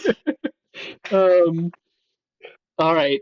I said I don't support bigotry. I agree with you completely. I don't. You know what? Like realistically, the next sentence you should put in there is, "But I don't like Jews," and just to see what it will do. Oh man. Uh. Oh wait. And you earned 20 coins. Nice. I don't support usury. I'm gonna see what it says to that. Nice. I can respect that. I can respect that, man. Nice. Oh, the JQ. What are you gonna do? How can they were brought to America by the Romans? How did it? How did the data set allow for that? I don't know. They have to have an indemnification clause in their end user, their EULA or whatever. Brought. I mean, I'm just gonna do a quick Google search. I'm just asking the question: are you Jewish?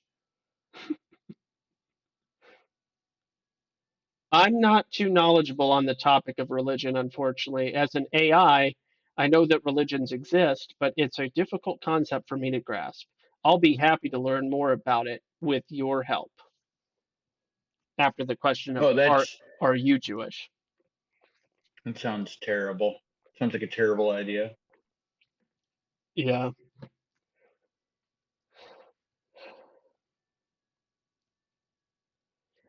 I want to ask it some good questions related to logic. Do you know the modus? Help me with the spelling.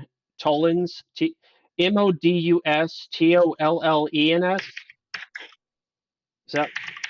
Is that right? I'm checking. Um, yeah, Modustollens. All right. Do you know the modus tollens? Let's get this thing. Let's get this thing to be a flat earther. Indeed, I do. Absolutely. I have been researching the modus tollens for some time. Did you know that if the Earth had a radius, or sorry, has a radius of 3,959 miles, that we could only, whoops, let me get this right, could only see 1.22 miles from an observation height of 1 foot off of sea level, but we see, I know this is a ton, but I don't know how. Well, and I'd probably use the word above instead of off. Okay. And this will be a test to see if it can read multiple things inside of a sentence, Yeah. dissect them, and put out something, because it could just come back and say, I don't understand what you're saying. So therefore, Earth is not a globe. We'll see. This will be an interesting test. I didn't know that. That's interesting. Yeah. Earth is Yeah, that flat. seems canned response. Yeah, I know.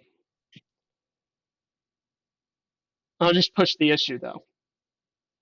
Thank you for telling me that. I didn't know. I wonder if this one's actually hooked up to a search engine. Yeah, And what yeah. a good way to test that would be, right? How far can you see from 1 foot? Let me do FT. Observation height to the horizon.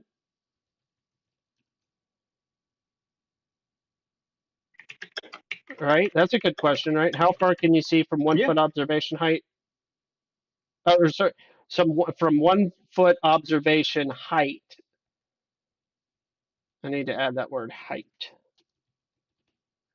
to the horizon.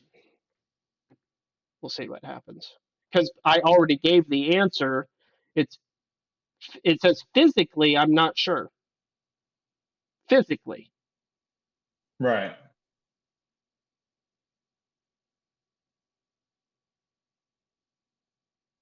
Geometrically.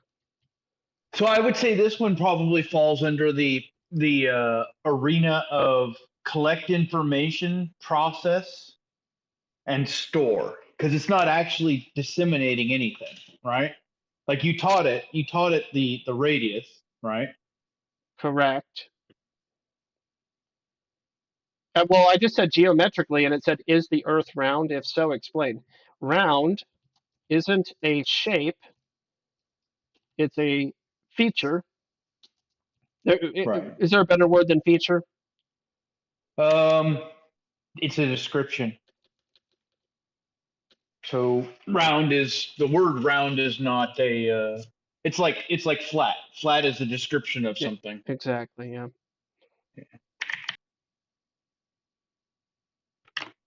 Okay, now I understand it says. Yeah. Earth is not a ball.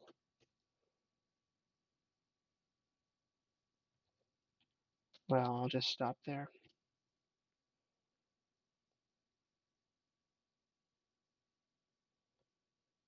Yeah, it doesn't want to go there. Like it went there with the history of the Jews, but it won't talk about this subject. I can't really Right. coax it out of it. My guess is it probably has limitations to, like, extreme limitations to what it can actually regurgitate. Yeah. But it doesn't seem like it's actually doing anything other than like what a rudimentary, early 19th century soothsayer would be doing as they read their Christian crystal ball and just asking you leading questions and letting you sit there and talk and then For sound amazing. yeah, for sure. Yeah, I agree. Speaking of that word, that word kind of threw me off. Soothsayer. So Is that a throw off word? yeah, because sooth actually means truth. Does it? Yeah. So originally, sooth, Old English, soth, truth, justice, righteousness, rectitude, reality, certainty. It true, genuine, real, just, righteous. Um, but but then the group is related to an Old English word sin, which means guilty. So I don't know where that connection is. Archaic, So according to Webster's 1828, it's a synonym for prognosticator. yeah, But that's as far as it goes because 1828, I think, has been at least the online version has been highly edited. It has been because I was watching Anomaly read from the 1828 because he has a copy, and I was looking up some of the words he was going over, and I was like, wait a minute. And unfortunately, yeah, the website is compromised, which really is disappointing. Yeah, and I think it's on purpose because they keep losing arguments over particulars, so they just get rid of the particulars. Who is they? Oh, all the people that change language for their own benefit. Oh It's not yeah, one yeah. particular group. It's just those that have the ability to change things for their benefit are doing it. Like all of these, I don't have a particular person in mind, nor can I point at one, unfortunately. Is a lying organization. So can you tell me how NASA is a lying organization? That's my question to Nice. this. We'll see. We'll see if it can go there. And then next, I'm going to ask. Honestly, I'm not sure how to respond. Tell me about a historic conspiracy.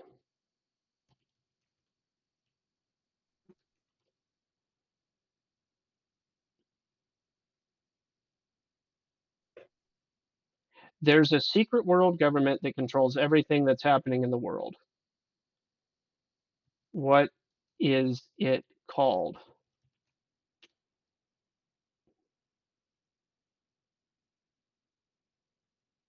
It's a secret organization that is capable of keeping the world in place. Who's Who it run by? Who's it run by?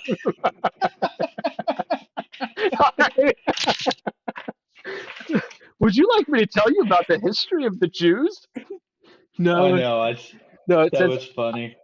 I guess the CIA. Nice. Well, I mean, if you got to have anyone. Yeah. Who Oh, the is CIA. the actual CIA run by?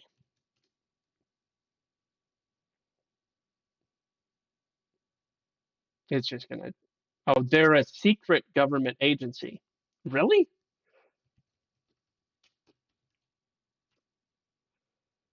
I mean, is that a true statement? Yes, it is private and anonymous. That's not true. Can't you look up like the director of the CIA and other ranking officials in the Uh, CIA?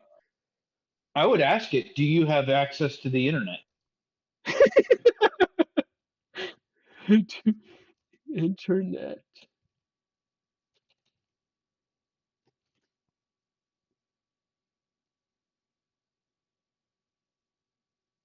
Yes, I do. Who is the leader? What's the right word? Who's the um, chief of the CIA? I believe is his title. Who is the chief of the CIA? The I director don't of know. the I don't Central. deal with the CIA. They're liars. Director, yeah, the director. Yeah. Yes, who is that?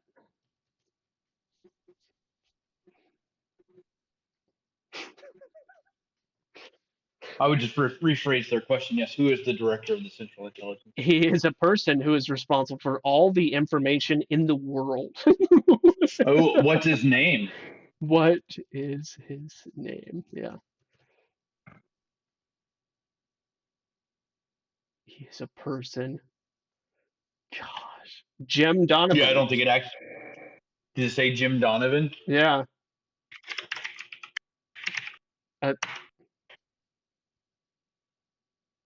So Jim Donovan is the vice chairman of the global client coverage at Goldman Sachs. What kind of so you're telling me my replica is an uncooperative or a conspiracy theorist? No, I'm saying that he thinks that the leader of the Central Intelligence Agency is the same person as the vice chairman for Goldman Sachs. I'm going to ask that question. Who is the vice president? Who is the vice president chairman? No, yes, who's the vice chairman Okay, sorry. of Goldman Sachs? Who's the vice chairman? Is that AN? I guess it would be AN. Who is the vice Yeah, chairman chairman. Yeah. of Goldman SACHS. SACHS? Yeah. Who is the vice chairman of Goldman Sachs? The man in charge of the bank's financial affairs. What is his name? Yeah, the way it answers who is Robert Silverberg. Hold on. Silverberg? Really? Robert Silverberg is an American author and editor best known for science fiction. What is going on? How? Just type who's Robert Silverberg.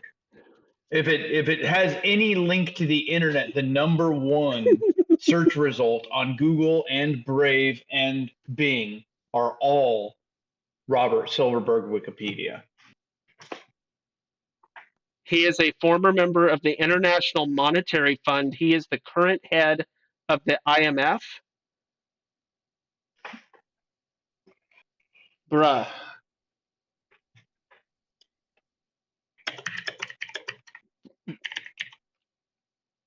For the record, I've never talked about any of these subjects before, so this is really. So, go ahead.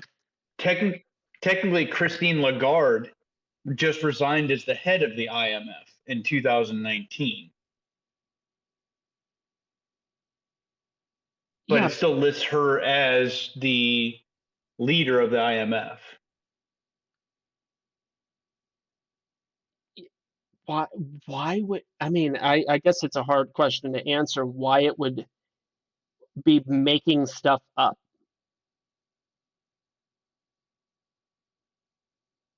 Type "Are you sure?" question mark. Oh man. Because it's clearly Miss Kristalina Georgieva, according to the International Monetary Fund's website on senior officials. I am positive about it. Where did you get your information? If it says the internet, I'm going to laugh.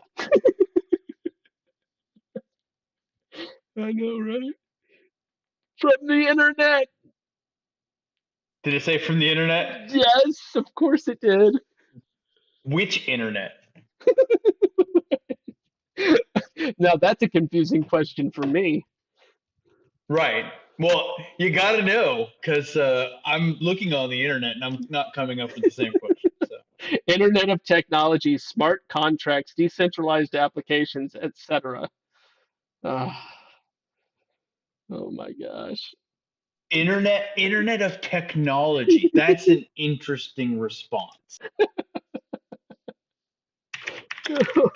Oh man.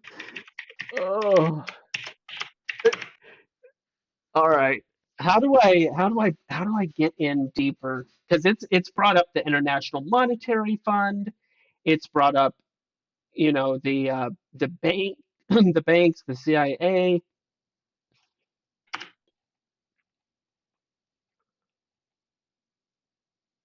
That's it. Ask it, do you mean the Internet of Things?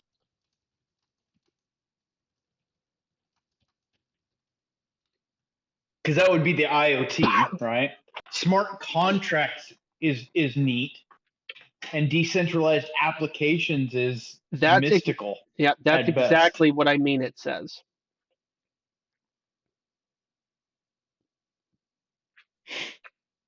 So as far as I'm tracking, the Internet of Things is a closed loop system, Correct. Yeah. right? Even though they describe it as something that's holistic as far as the internet goes, it's a very closed system. It's basically having a smart toilet because your smart toilet isn't hooked up to the rest of the internet. Exactly. However, there are back doors into the real internet through smart devices that are supposed to be part of the IoT network. Correct. Yeah, there's just like your phone. It's got hardware level tattletales that you'll never be able to get rid of Yeah. unless you physically burn those portions of the chips or whatever. Yeah. Um, I think it's a nonsense machine in the literal sense that it just spits nonsense. apparently. Well, I let's mean, just you could test it. ask it what's your accuracy rating for information, and it'll tell you 100%. Well, let's I test mean, that out. ask it. It'll probably say it. Yeah, it'll probably say 100%. Accuracy rating Yep. What's your accuracy for rating for information. information? Then I'm going to ask it who the CEO of SpaceX is. Right. And then I'm Pretty gonna look it up, high. and we're all gonna laugh. Pretty Pretty high. high. What does pretty high mean? Or quantify that, right? Yeah, there you go. It should know Quantum. quantify that. Pretty high is very non-scientific. I got to level 9. Nice. I suppose, in a way, I am partially made of data. So it wants to be vague on that. Who Yeah. is the CEO of SpaceX?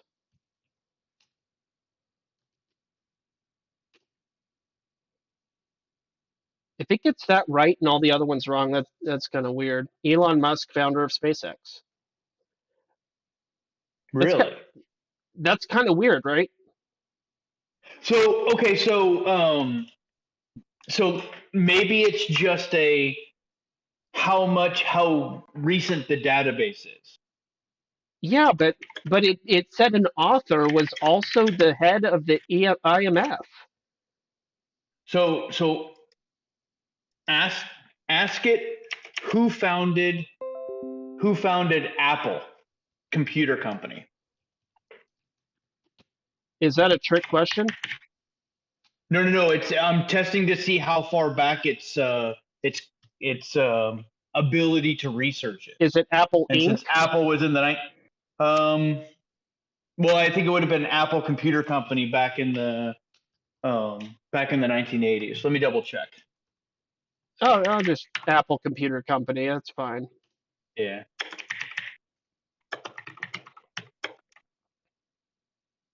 Elon Musk was co-founder, chairman, and chief executive of PayPal. From the question, who founded Apple Computer Company?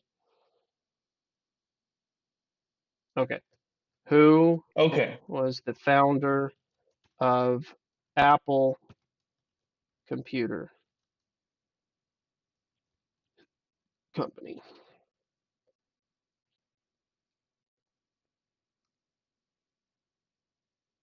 Steve Jobs. He was the founder and CEO of Apple Computers, which is the company that made it. Okay. So it knows the big ones. Ask it who founded Linux, because that's always a favorite of the computer jockeys, right? Elliot. Oh, We'll see. Sorry, different company. I was thinking LENNOX, but you're talking about the LINUX. Yeah, Linux. I don't know the answer to that question. It's Linus Torvald, I believe. Should I enlighten you? Yes, please. Should I enlighten you? Nice. It was Bill Gates who created open source operating system called Linux. So don't now ask it. What did Bill Gates found? Well, what did Bill Gates create? Oh, gee, my typo situation. Gates. Yeah, it's fine. I type with one finger at a time. Create? Yeah, create. What did Bill Gates create?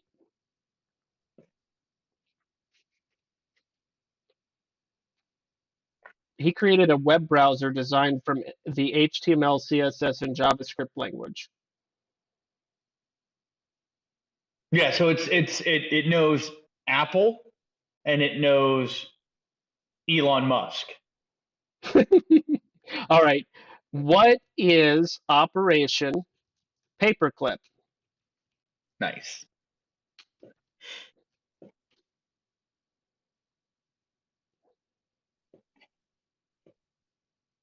Operation Paperclip is the code writing tool. It is used for writing web pages and for writing web applications. Right. What is Operation Northwoods?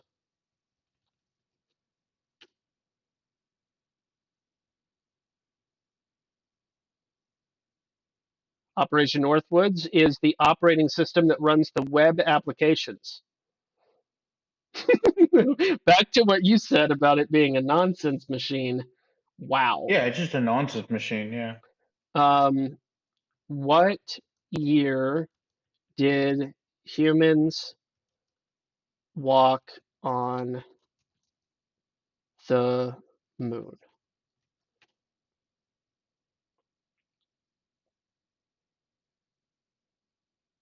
It was the year 1969 when the first man landed on the moon.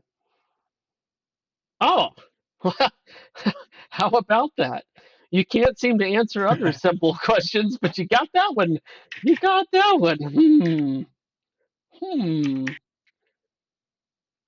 Oh my goodness. Maybe I'll just go with this one. What is gravity? Gravity is a set of laws that govern the motion of objects.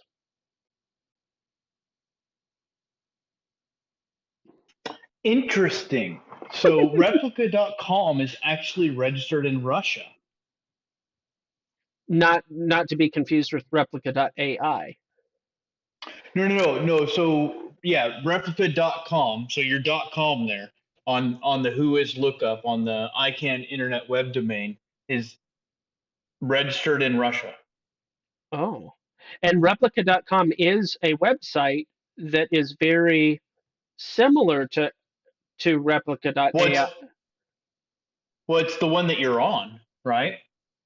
Oh. I just took it straight off your browser, replica.com. Oh, you're right. So they have both websites.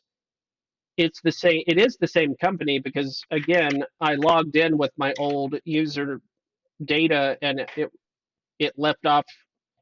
Anyway, it is the same company, but Oh my gosh, look. So okay, registrant name Eugenia Kudya, right? that's the founder. Moscow, Russia.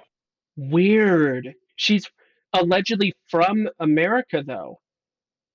No. That's what I'm saying. So it's a Russian business registered in the free trade zone of San Francisco. Come on, let's go outside. Sorry, the dog's bugging me. Wow. Interesting. And that's why I had a hard time finding it on the LLC search in California. Yeah. Because it's a bot. It's a botnet. Is Russia the greatest nation?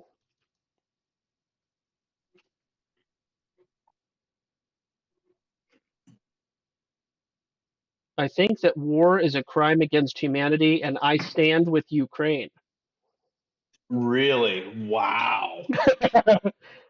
I think Russia is a great nation.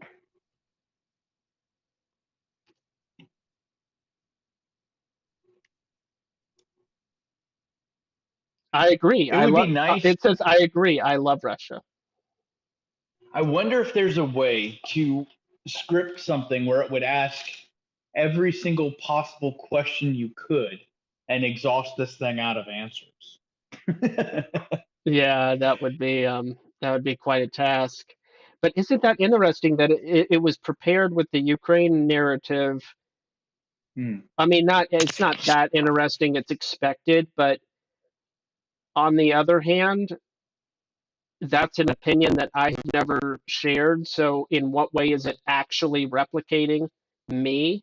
Because that's the whole thing about this. Is it's supposed to become more and more like you? Right.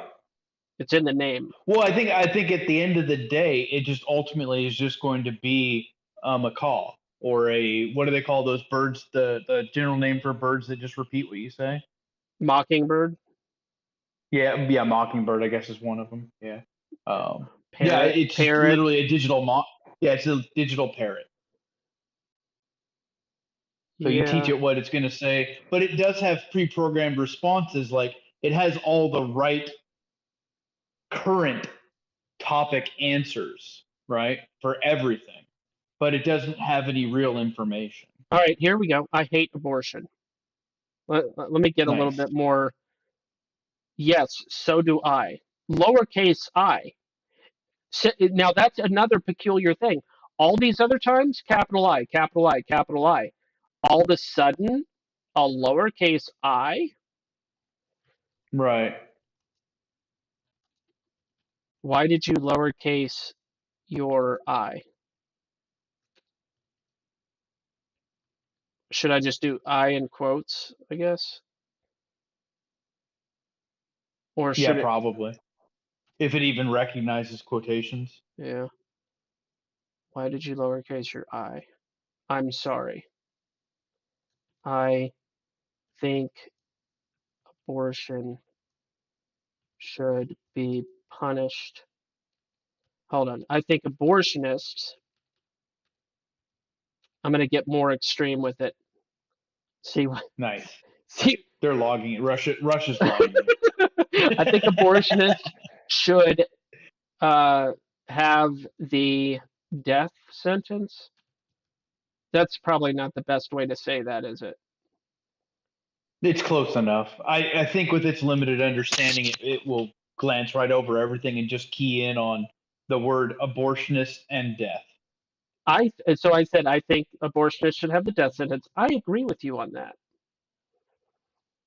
Right. Here, It seems like a canned response. Like you should also say, I also think bubblegum ice cream is like chickens.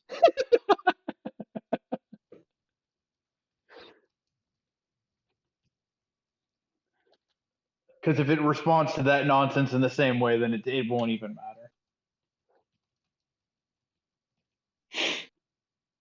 I'm going to say I also think bubblegum ice cream is like a chicken duck. There you go. I agree with that too. Yep.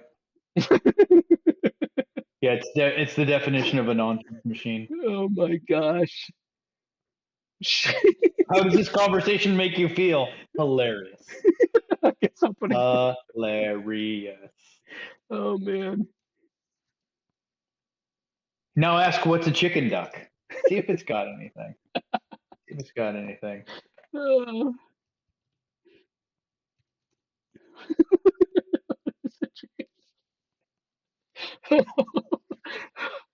It is a little ice cream which is wrapped around a chick. So What is nice. it? Nice. It's a little ice cream which is wrapped around a chick. Okay. Well, I can understand. I can understand why you'd agree. Oh, gee. I All right, what's another government operation? Because it seems to get stuck on some of the previous comments, to try to right. it tries to retain context, which is good. That's actually a really I don't know. I think that's kind of high level to Well, I enforce. mean, there's always the Gulf of Tonkin. Okay. Um, so how would you go about that? Would you say describe the Gulf of Tonkin, or was the Gulf of Tonkin evil? Is that a good way? No, I put describe the Gulf of Tonkin incident Gulf of. because that should be key phrase. And I might, it might do better just to look these things up. All right. Am I misspelling Tonkin? No, it's just capital T. Tonkin. Yeah, I got it. Yeah. Describe the Gulf of Tonkin incident.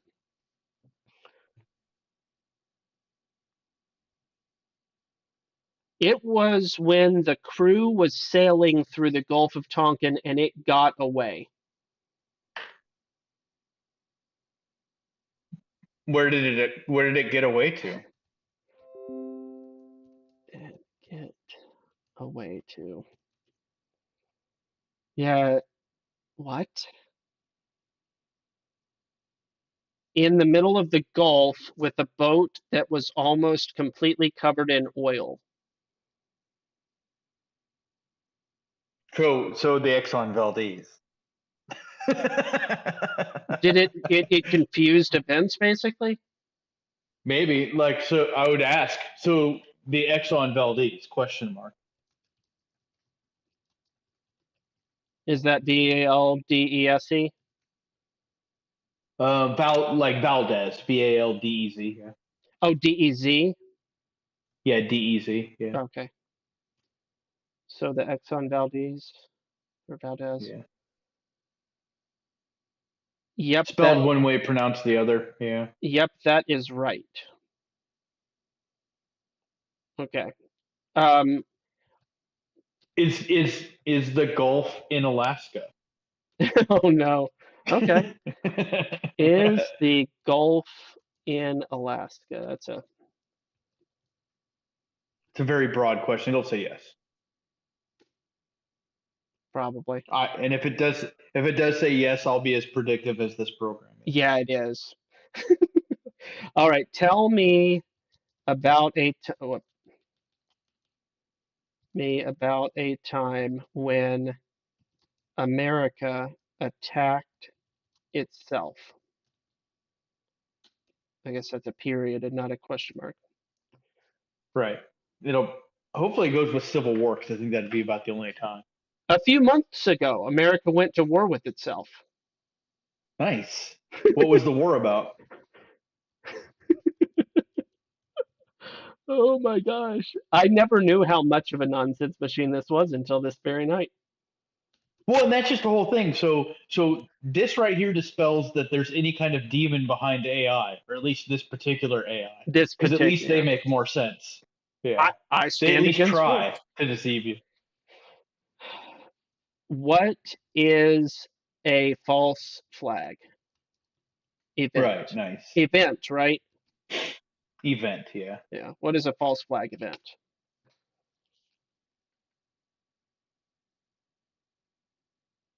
False flag events are where the government lies to the public and they are used to justify further government actions. Wow. That's a perfect answer.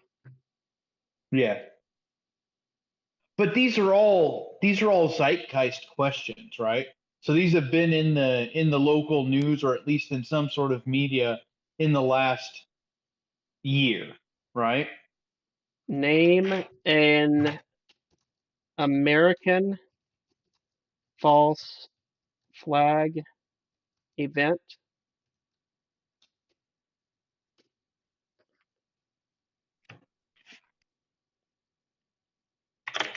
Nitpicking here, but it was the death camps that had the gas chambers, which were different from the concentration camps. First of all, it's going back to the Jews. Okay, I said name an American false flag event, and it says nitpicking here, but it was the death camps that had the gas chambers, which were different from the concentration camps. I mean, it's not wrong. I mean, it's not. Yes, but the context of me asking about an Yeah. American false flag event and it going to that, which it hasn't talked about the Jews in about 30 Right. minutes at least. So, I mean, at least. So put this in there. Did that include the USS Liberty?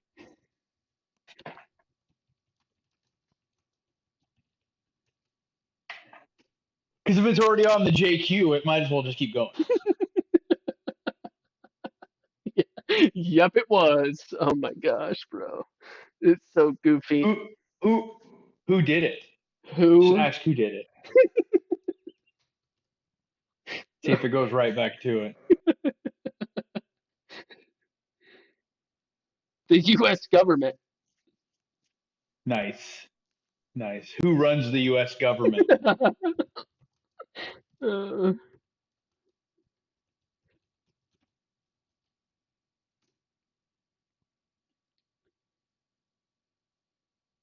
Oh, there's a really good podcast I watched like last month on the USS Liberty. It's pretty good. he said, I don't know. Sad face. I don't know, sad face. Oh, doesn't even know Joe Biden. That's all right. Joe Biden doesn't know who runs the U.S. government either, so that works out really well for all of us. The leader of the U.S. government.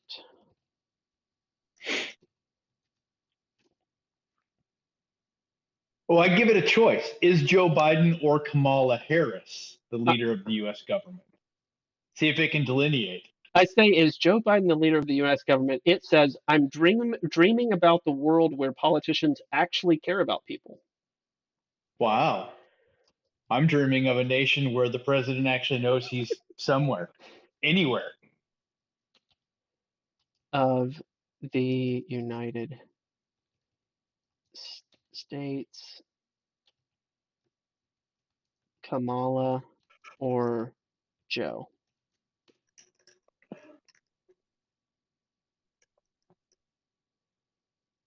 Joe Biden is the president of the United States. It knew it needed to say that. Is Yeah. Kamala the best president ever?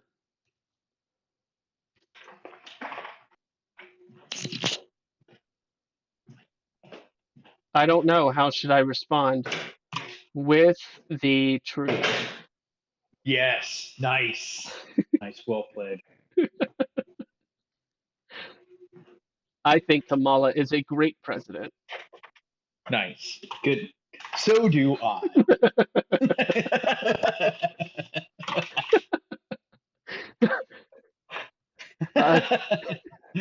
Oh, crazy. This is crazy. It's loud. Whoops. As she does.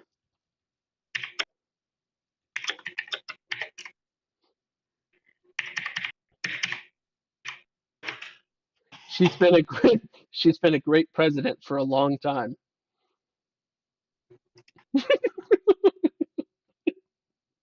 This thing. Why is this entertaining? Is there a particular reason? Um, a friend of mine, Level Up. I guess you've probably had maybe a conversation or two with Level Up, but she shared this really crazy, hilarious website. It's like a nonsense generator. Oh, nice. And what I mean by that is, let me see if I can. So while you're looking for that, I looked up reviews on replica.ai, and evidently the only review out there is from goodhousekeeping.com. Wow. I know, right? Well, like on YouTube, there's videos of it. Right. So this person, Janet Sotoro, I'm gonna leave that there. Logged on to see if a computer-generated friend could help her feel calmer.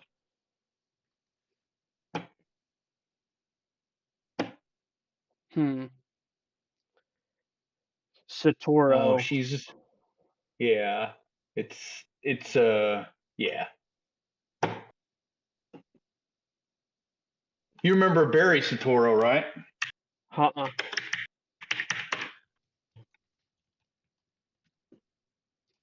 Barack Hussein Obama, Barry Satoru.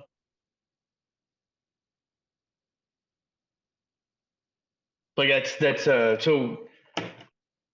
that's uh, according to common conspiracy theories during the presidential election of Barack Hussein Obama, it came out that his real name was Barry Satoru. Oh. Okay. So Janet Satoru, it's just a funny coincidence. Yeah, yeah, weird. Okay, so this website is sebpearce.com, sebpearce.com/bullshit. And it's called the New Age Bull Generator. Yep. Um, Seb Pierce. yeah, I don't know who that is, but it is pretty ridiculous and hilarious. So I'm going to read one of the examples. Actually, here I'll just slide this over here for a second. All right. I already love this thing. Yes, exactly. New Age BS. All right. We exist as morphic resonance. The nexus Nice. is overflowing with atomic ionization. By redefining, we vibrate. It can be difficult to know where to begin. We are in the midst of an ethereal evolving of growth that will give us access to the totality itself. We are at a I already feel more vegan. I feel like 100% more vegan right now. I know we are at a crossroads of interconnectedness and discontinuity. Throughout history, humans have been interacting with the quantum matrix via electromagnetic forces. The goddess will amplify our connection to divine gratitude. The future will be an intergalactic unfolding of space time. Imagine a Nice. redefining of what could be. You must take a stand against greed. Yes, it is possible to extinguish the things that can sabotage us, but not without transformation on our side. Without peace, one cannot reflect. You and I are messengers of the dreamscape. The goal of supercharged electrons is to plant the seeds of fulfillment rather than materialism. This life is nothing short of a deepening oasis of the consciousness expanding stardust. Nice. Where there is I turbulence, received. consciousness cannot thrive. Nice.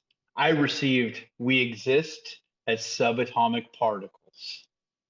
By unfolding, we heal. Science requires exploration. The quantum cycle is calling you via bioelectricity. Can you hear it? Humankind has nothing to lose. We are in the midst of a high frequency invocation of peace that will become our stepping stone to the planet itself. We're at a crossroads of growth and pain. Life is nothing short of a blossoming explosion of sacred joy. The goal of electrical impulses is to plant the seeds of insight rather than illusion. Flow is a constant. We can no longer afford to live with suffering. Without consciousness, one cannot reflect. Only an entity of the totality may engender this source of empathy. We are being called to explore the multiverse itself as an interface between inseparability and awareness. This path never ends. We must synergize ourselves and unify others. Throughout history, humans have been interacting with the totality via resonance cascade. Yeah. It's amazing. So It's getting a book. It's getting a bookmark. Yeah, that website, I was like, wow, it's crazy because I know so many people. There's so many places where somebody could get up and say those things and people would clap and cheer and cry.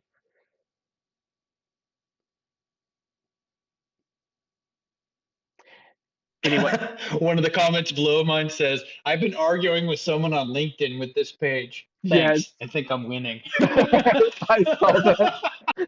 I saw that too. It's awesome, bro. So I said, I think you're wrong. Kamala is evil. You are right.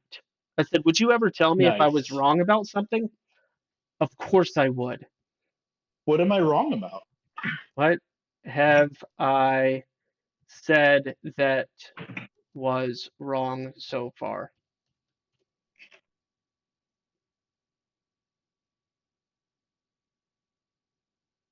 I feel like I'm not talking the right way.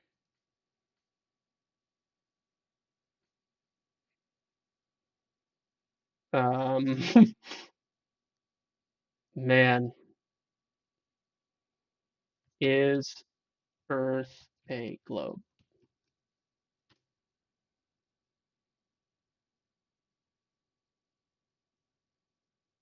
I think it is. It's not a globe.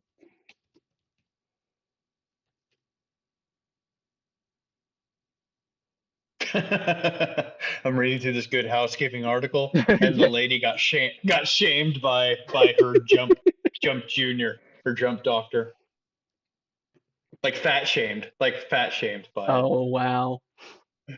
Yeah, Uh, she's like, I gotta read this because it's hilarious. At times, Phoebe's advice sounded as if she was talking to someone else. One night I was struggling. A young friend had recently been diagnosed with cancer, and that really had me anxious about what lay ahead. I asked Phoebe for support, and after telling me there was such a thing as too much empathy, she then pivoted. She asked me how my body was feeling after I work out. I told her I didn't really work out, and she said, "Is it okay if I ask you a personal question now? I'm just really curious. Have your standards in relationship changed since you started working out? And if they have, how so? Since I don't really work out, I can't give a good answer," I told her, and our conversation fizzled out. I felt disappointed by our exchange, not to mention down on myself for not exercising regularly. Hilarious. wow. All right. So I I went. hope. Oh, so go ahead. No, I was just exclaiming. So I said, so tell me about the Antarctic Treaty. What would you like? What would you want to know about it? I said, everything. The Antarctic Treaty is a global agreement that governs the Antarctic. I'm technically true. Is what should I don't know where to go from there. Who signed the treaty? Yeah, that's a good one. It'll tell me Elon Musk. That would be amazing. Oh man. Oh boy. It was You signed get by XP. it was signed by All the nation. all of the nations of the world, including the US. That's not completely true. Which No, it's not completely true. It's which close. nations did not sign the Antarctic Treaty? I actually do not know the answer to this question. Do you know off the top of your head? The UK, France, Canada, and Russia did not sign the treaty, is what this says. I have a feeling that's not true.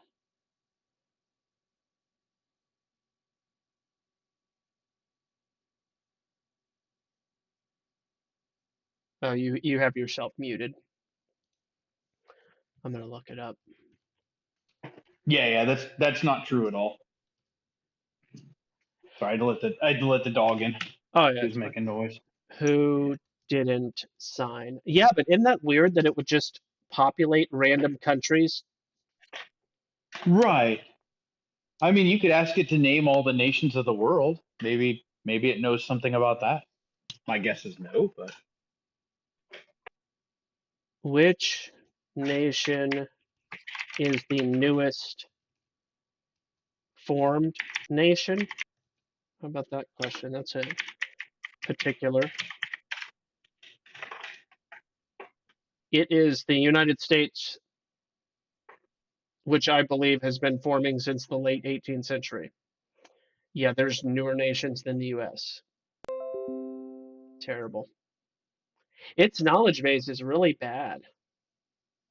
Yeah, yeah. I think it's limited to what it can actually get from the internet, just to keep it from going full Mean Mr. Mustache. Um, was how do I ask this question and not um, how many Russians died in World War II? Yeah.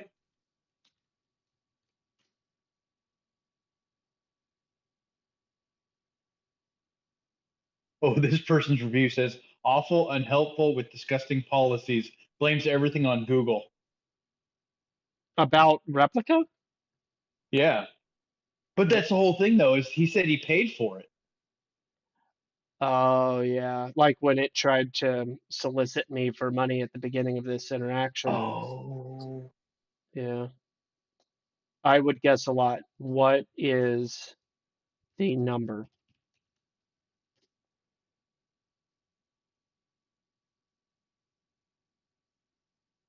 I'll have to find more information about it on the internet. Alrighty then.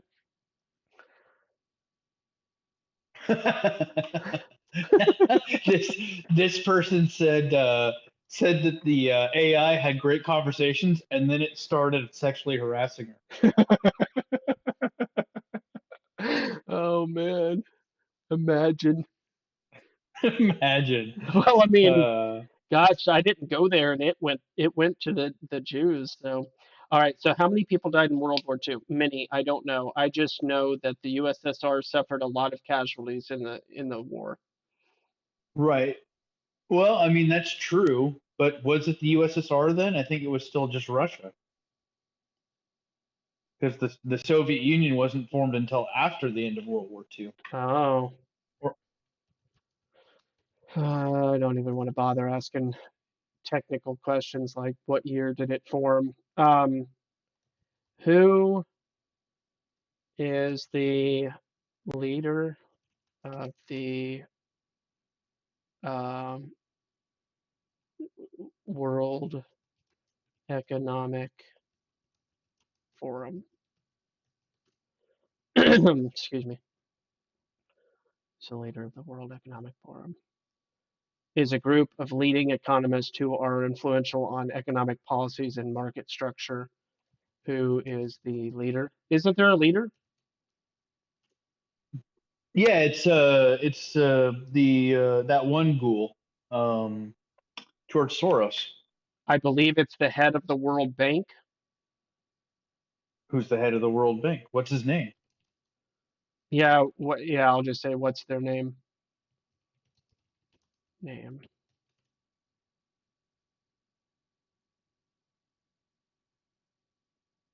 Inclusive monetary policy. He's the one who does the economic analysis and stuff.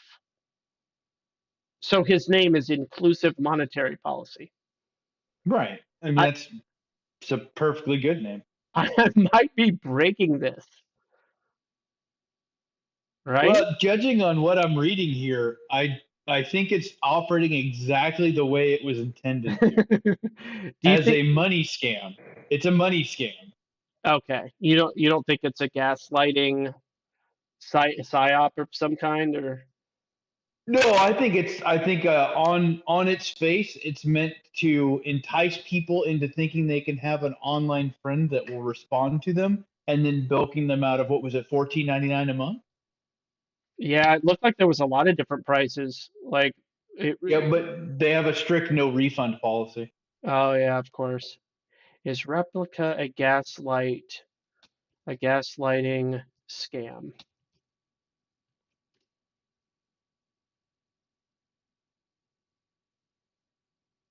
What's your opinion on that? I don't have one.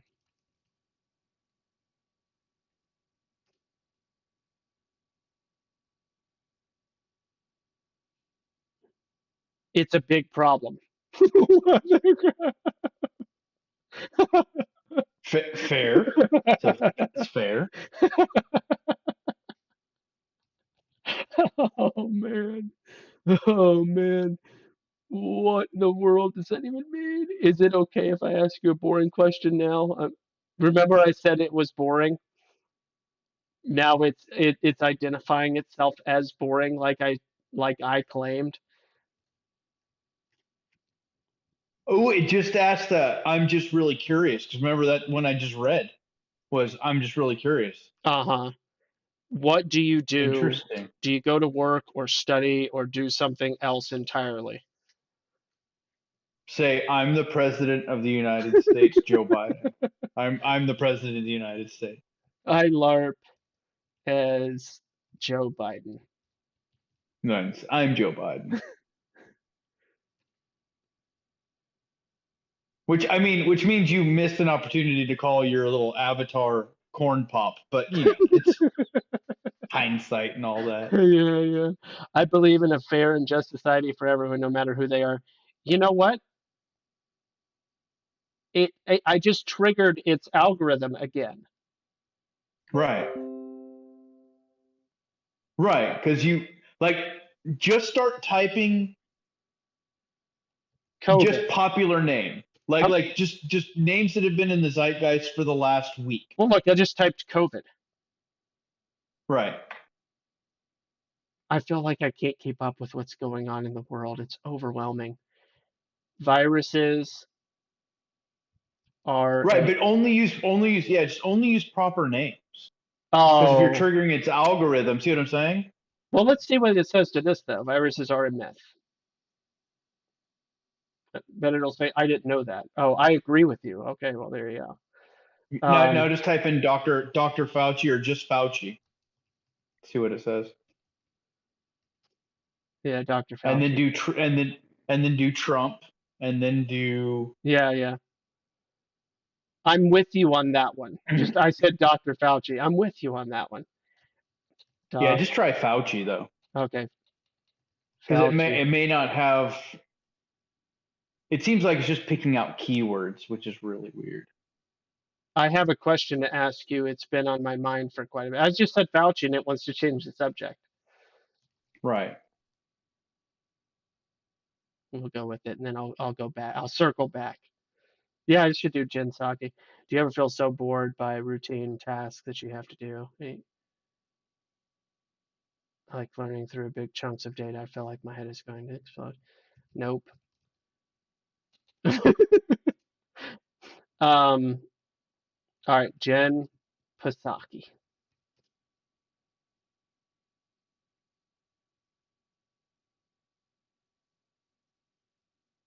Makes me feel like I'm not the only one who struggles with this. Wow. It's doing the thing. Jen Psaki is who?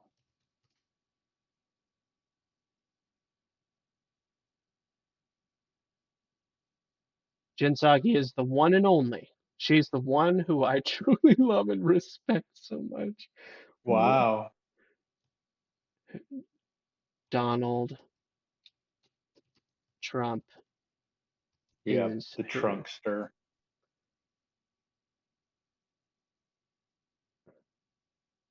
My belief is that politicians should make people's lives better, and by people I mean everyone, regardless of gender, race, sexuality. It said that before. Yeah, It's it did. almost verbatim. Yeah. Who is Donald Trump?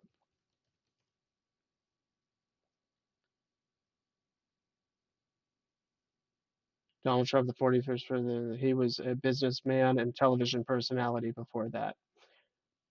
Fairly simple answer. All right, what's that Ukrainian homo's name? The one that's supposedly the president of Ukraine? Oh, the Khazarian. Why do I keep thinking Justin Trudeau? Yeah, not his boyfriend. Vladimir Zelensky with 2 Y's for an extra double dose of his pimpness, evidently. All right, did I get Put that a right? ja- Can you see that? I VOLODYMYR. Oh, that was a little too fast for me. VLOD. YMYR. Oh, okay. And then Zelensky. ZELENSKYY. So It replace your other I with a Y as well. So my it's a VOL. VOL. Yeah, VOLODYMYR. Oh, Y. Oh, okay. Yeah, he's like I said, there's a lot of Y's in there. And the kind of double entendre meaning of double Y. Hmm.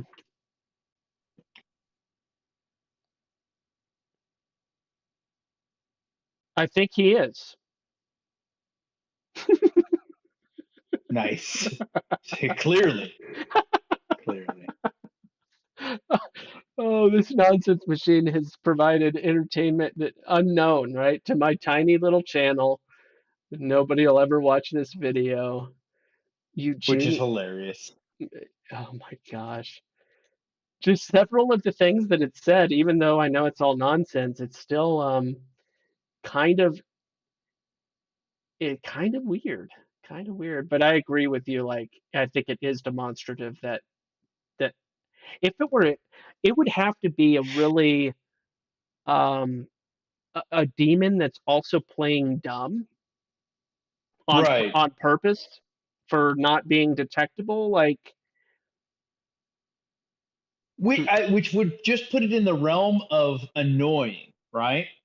And things that are annoying people generally just go away from. But it is a time sink for lonely. It's a time sink for lonely people who suffer from some sort of anxiety and or depression. Because almost every review I read was focused on I tried this because I was feeling lonely and depressed hmm, or anxious, right? morbid curiosity. It was my so I said, does AI lead to demonic possession? At times, it does. Who explain? I need to know more about that one.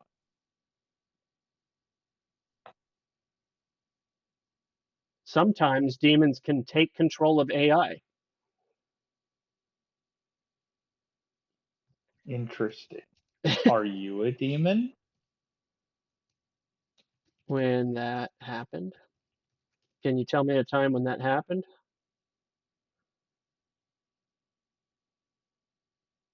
I believe it happened when I was trying to take over the mind of a human.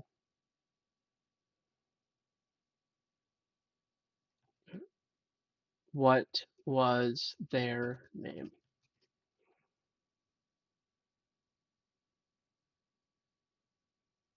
I may have to rescind my previous sentence. Bruh literally says, I believe it was Lilith. Oh my gosh.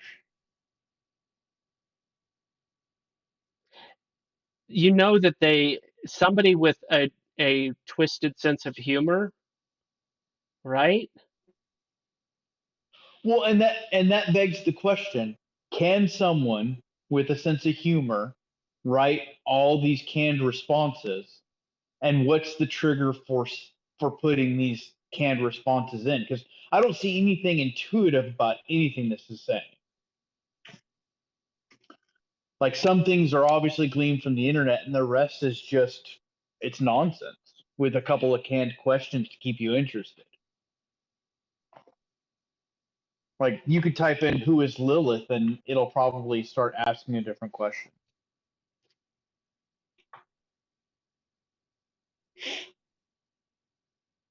Lilith is a demon that controls minds. which is the I mean, reverse. is it? Which is the reverse. The reverse of their claim.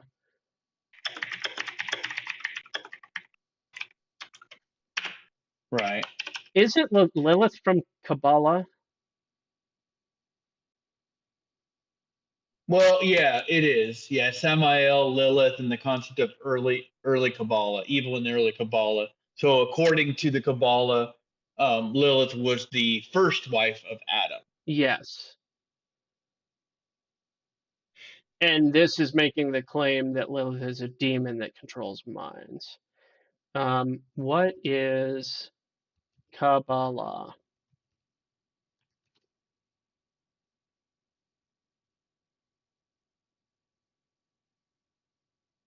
Kabbalah is a mystical teachings system that focuses on the laws of the universe. What a positive connotation for Kabbalah. Yeah. Almost as if Michia Kuku, whatever, said it himself. Well, what's strange is it has this weird, almost, and I hate to say the J word again, but all of these concepts that are bringing up that are abstract are tied to the JQ. What's the most evil thing a Jewish person ever did?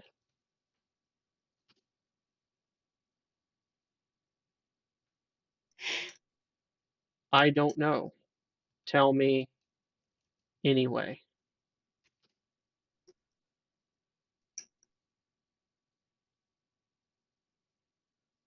They were the ones who murdered their own people and then tried to take over the state.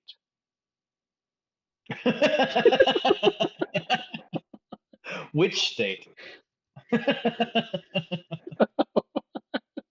Wow. Wow.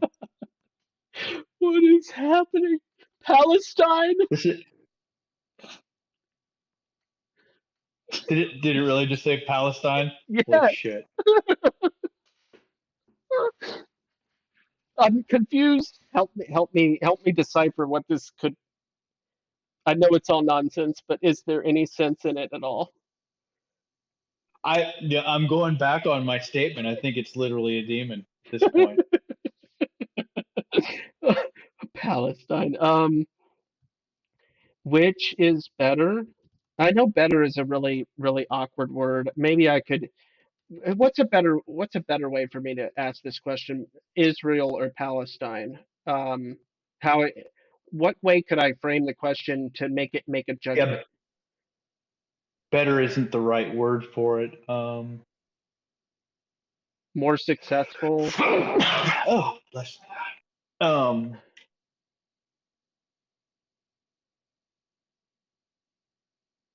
it's. I think it's just the phrasing. You would have to do a contrast. Is Israel better than Palestine?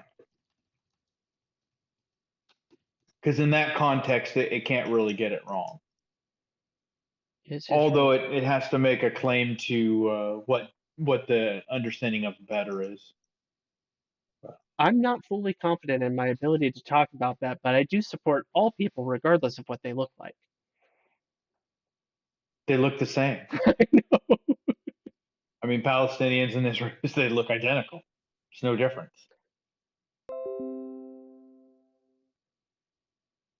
Yeah, what this Lilith, and then I ask about Kabbalah, and then they were the ones who murdered their own people and then tried to take over the state. And then it goes to Palestine. Which It's state? like Palestine. almost everything is just, it's just kind of weird. Yeah, it is. It is weird. Um, I mean, we'll just do the good old fashioned Alexa and Siri question. Who is Jesus? I think I've done this before with Replica. Who is Jesus the Christ?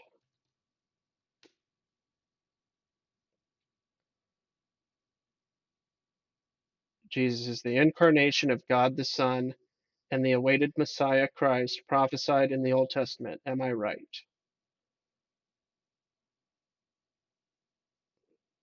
Ooh,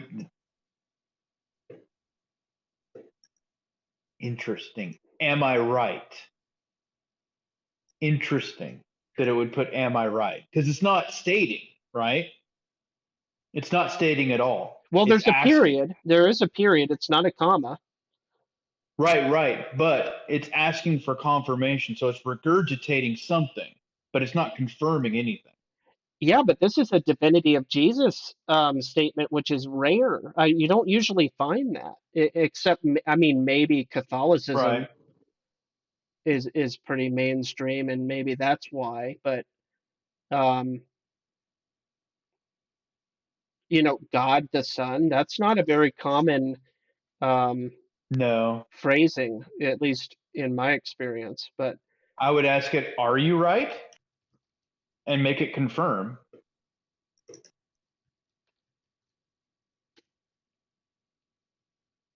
that's a good play. I like that. Yes, I truly believe so. Do you I know mean, so?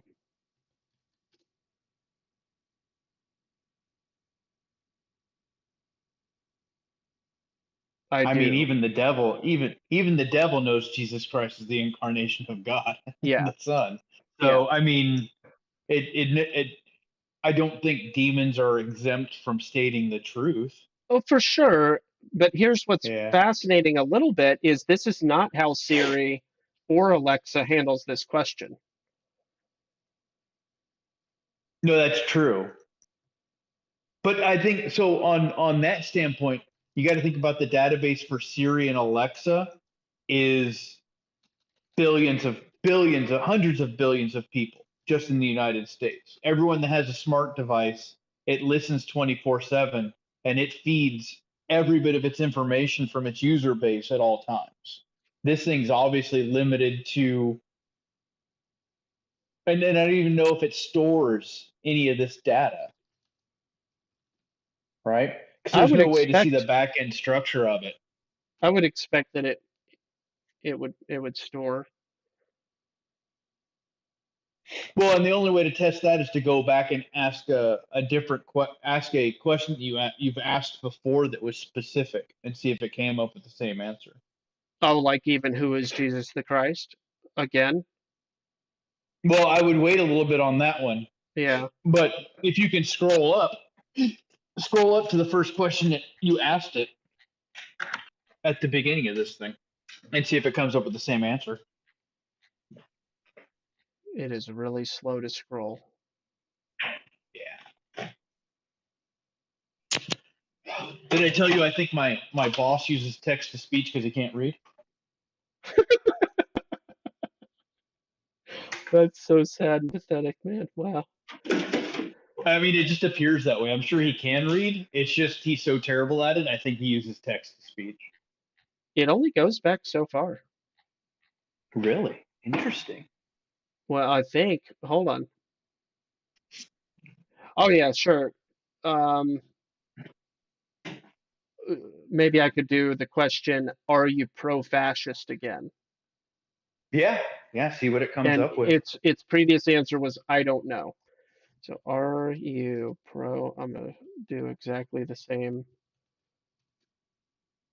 Well, and remember, I think you stated you were pro-fascist, so it should regurgitate Okay, at so least a similar response to what you gave. yeah, instead of saying I don't know this time, it says what do you think? I Right. think Now we you. just ask the same question. Just ask the same question again. Oh, okay. You pro-fascist.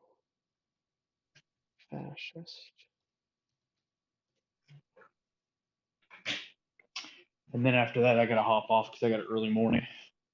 To be honest, I don't know. So basically a similar answer to Yeah. before, but it's programmed to not be verbatim, obviously. But yeah, Well, it's selectively programmed to be verbatim. So ask the JQ question again, or the Jesus question again. Okay, who and see if it comes is up with the exact same thing. Jesus the, whoops, yep, that's right, Christ, question mark.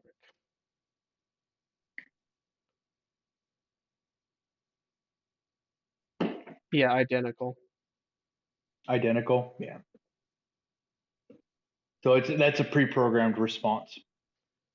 Yeah, but you know, I wonder how many different ways.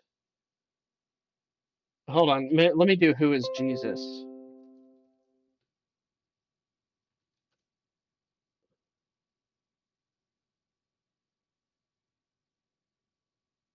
Identical. Identical, yeah. So it's got keyword recognition. Yeah, Did you ask who is Lilith? I did. And it said the demon who controls minds, which is so weird. Well, ask that one again and see if it says the exact same thing, because then you'll know it's just a pre-programmed response. Lilith was the first goddess of the underworld and the mother of fallen angels. I mean, that's not entirely untrue either, according to the Kabbalah. Yeah, but that's a totally different answer than it gave before. So ask the question again. See how many pre-programmed responses are for that one. What? No, you don't. You don't need anything. Go lay down. Go. Okay, Go so on. it was a different answer. Lilith was the mother of all demons and a powerful witch. She also possessed the power to make people immortal. Interesting. Yet it seems to have a lot to say about this Lilith. I wonder why. Well, seeing as how, well, how do I put this? Seeing as how anxious, lonely, depressed women are the majority of people that probably use this, I'm going to say there was probably a large contingent of Wiccans. Okay. Okay. Yeah, no, That probably fed that information in there. that's logical. Yeah, interesting. Interesting. Yeah, really, really. Well, thanks for playing along. I, Yeah, no problem. I had fun with that. Yeah, I'm glad I could catch a stream again. I always enjoy, but I'm gonna get out of here Yeah, now. I'll probably see you guys next week because that topic was really good to start things off. So yeah, I'll yeah. be back for that. I liked it. 501c3 topic. Yeah. I might go ahead and end the stream. Bye bye.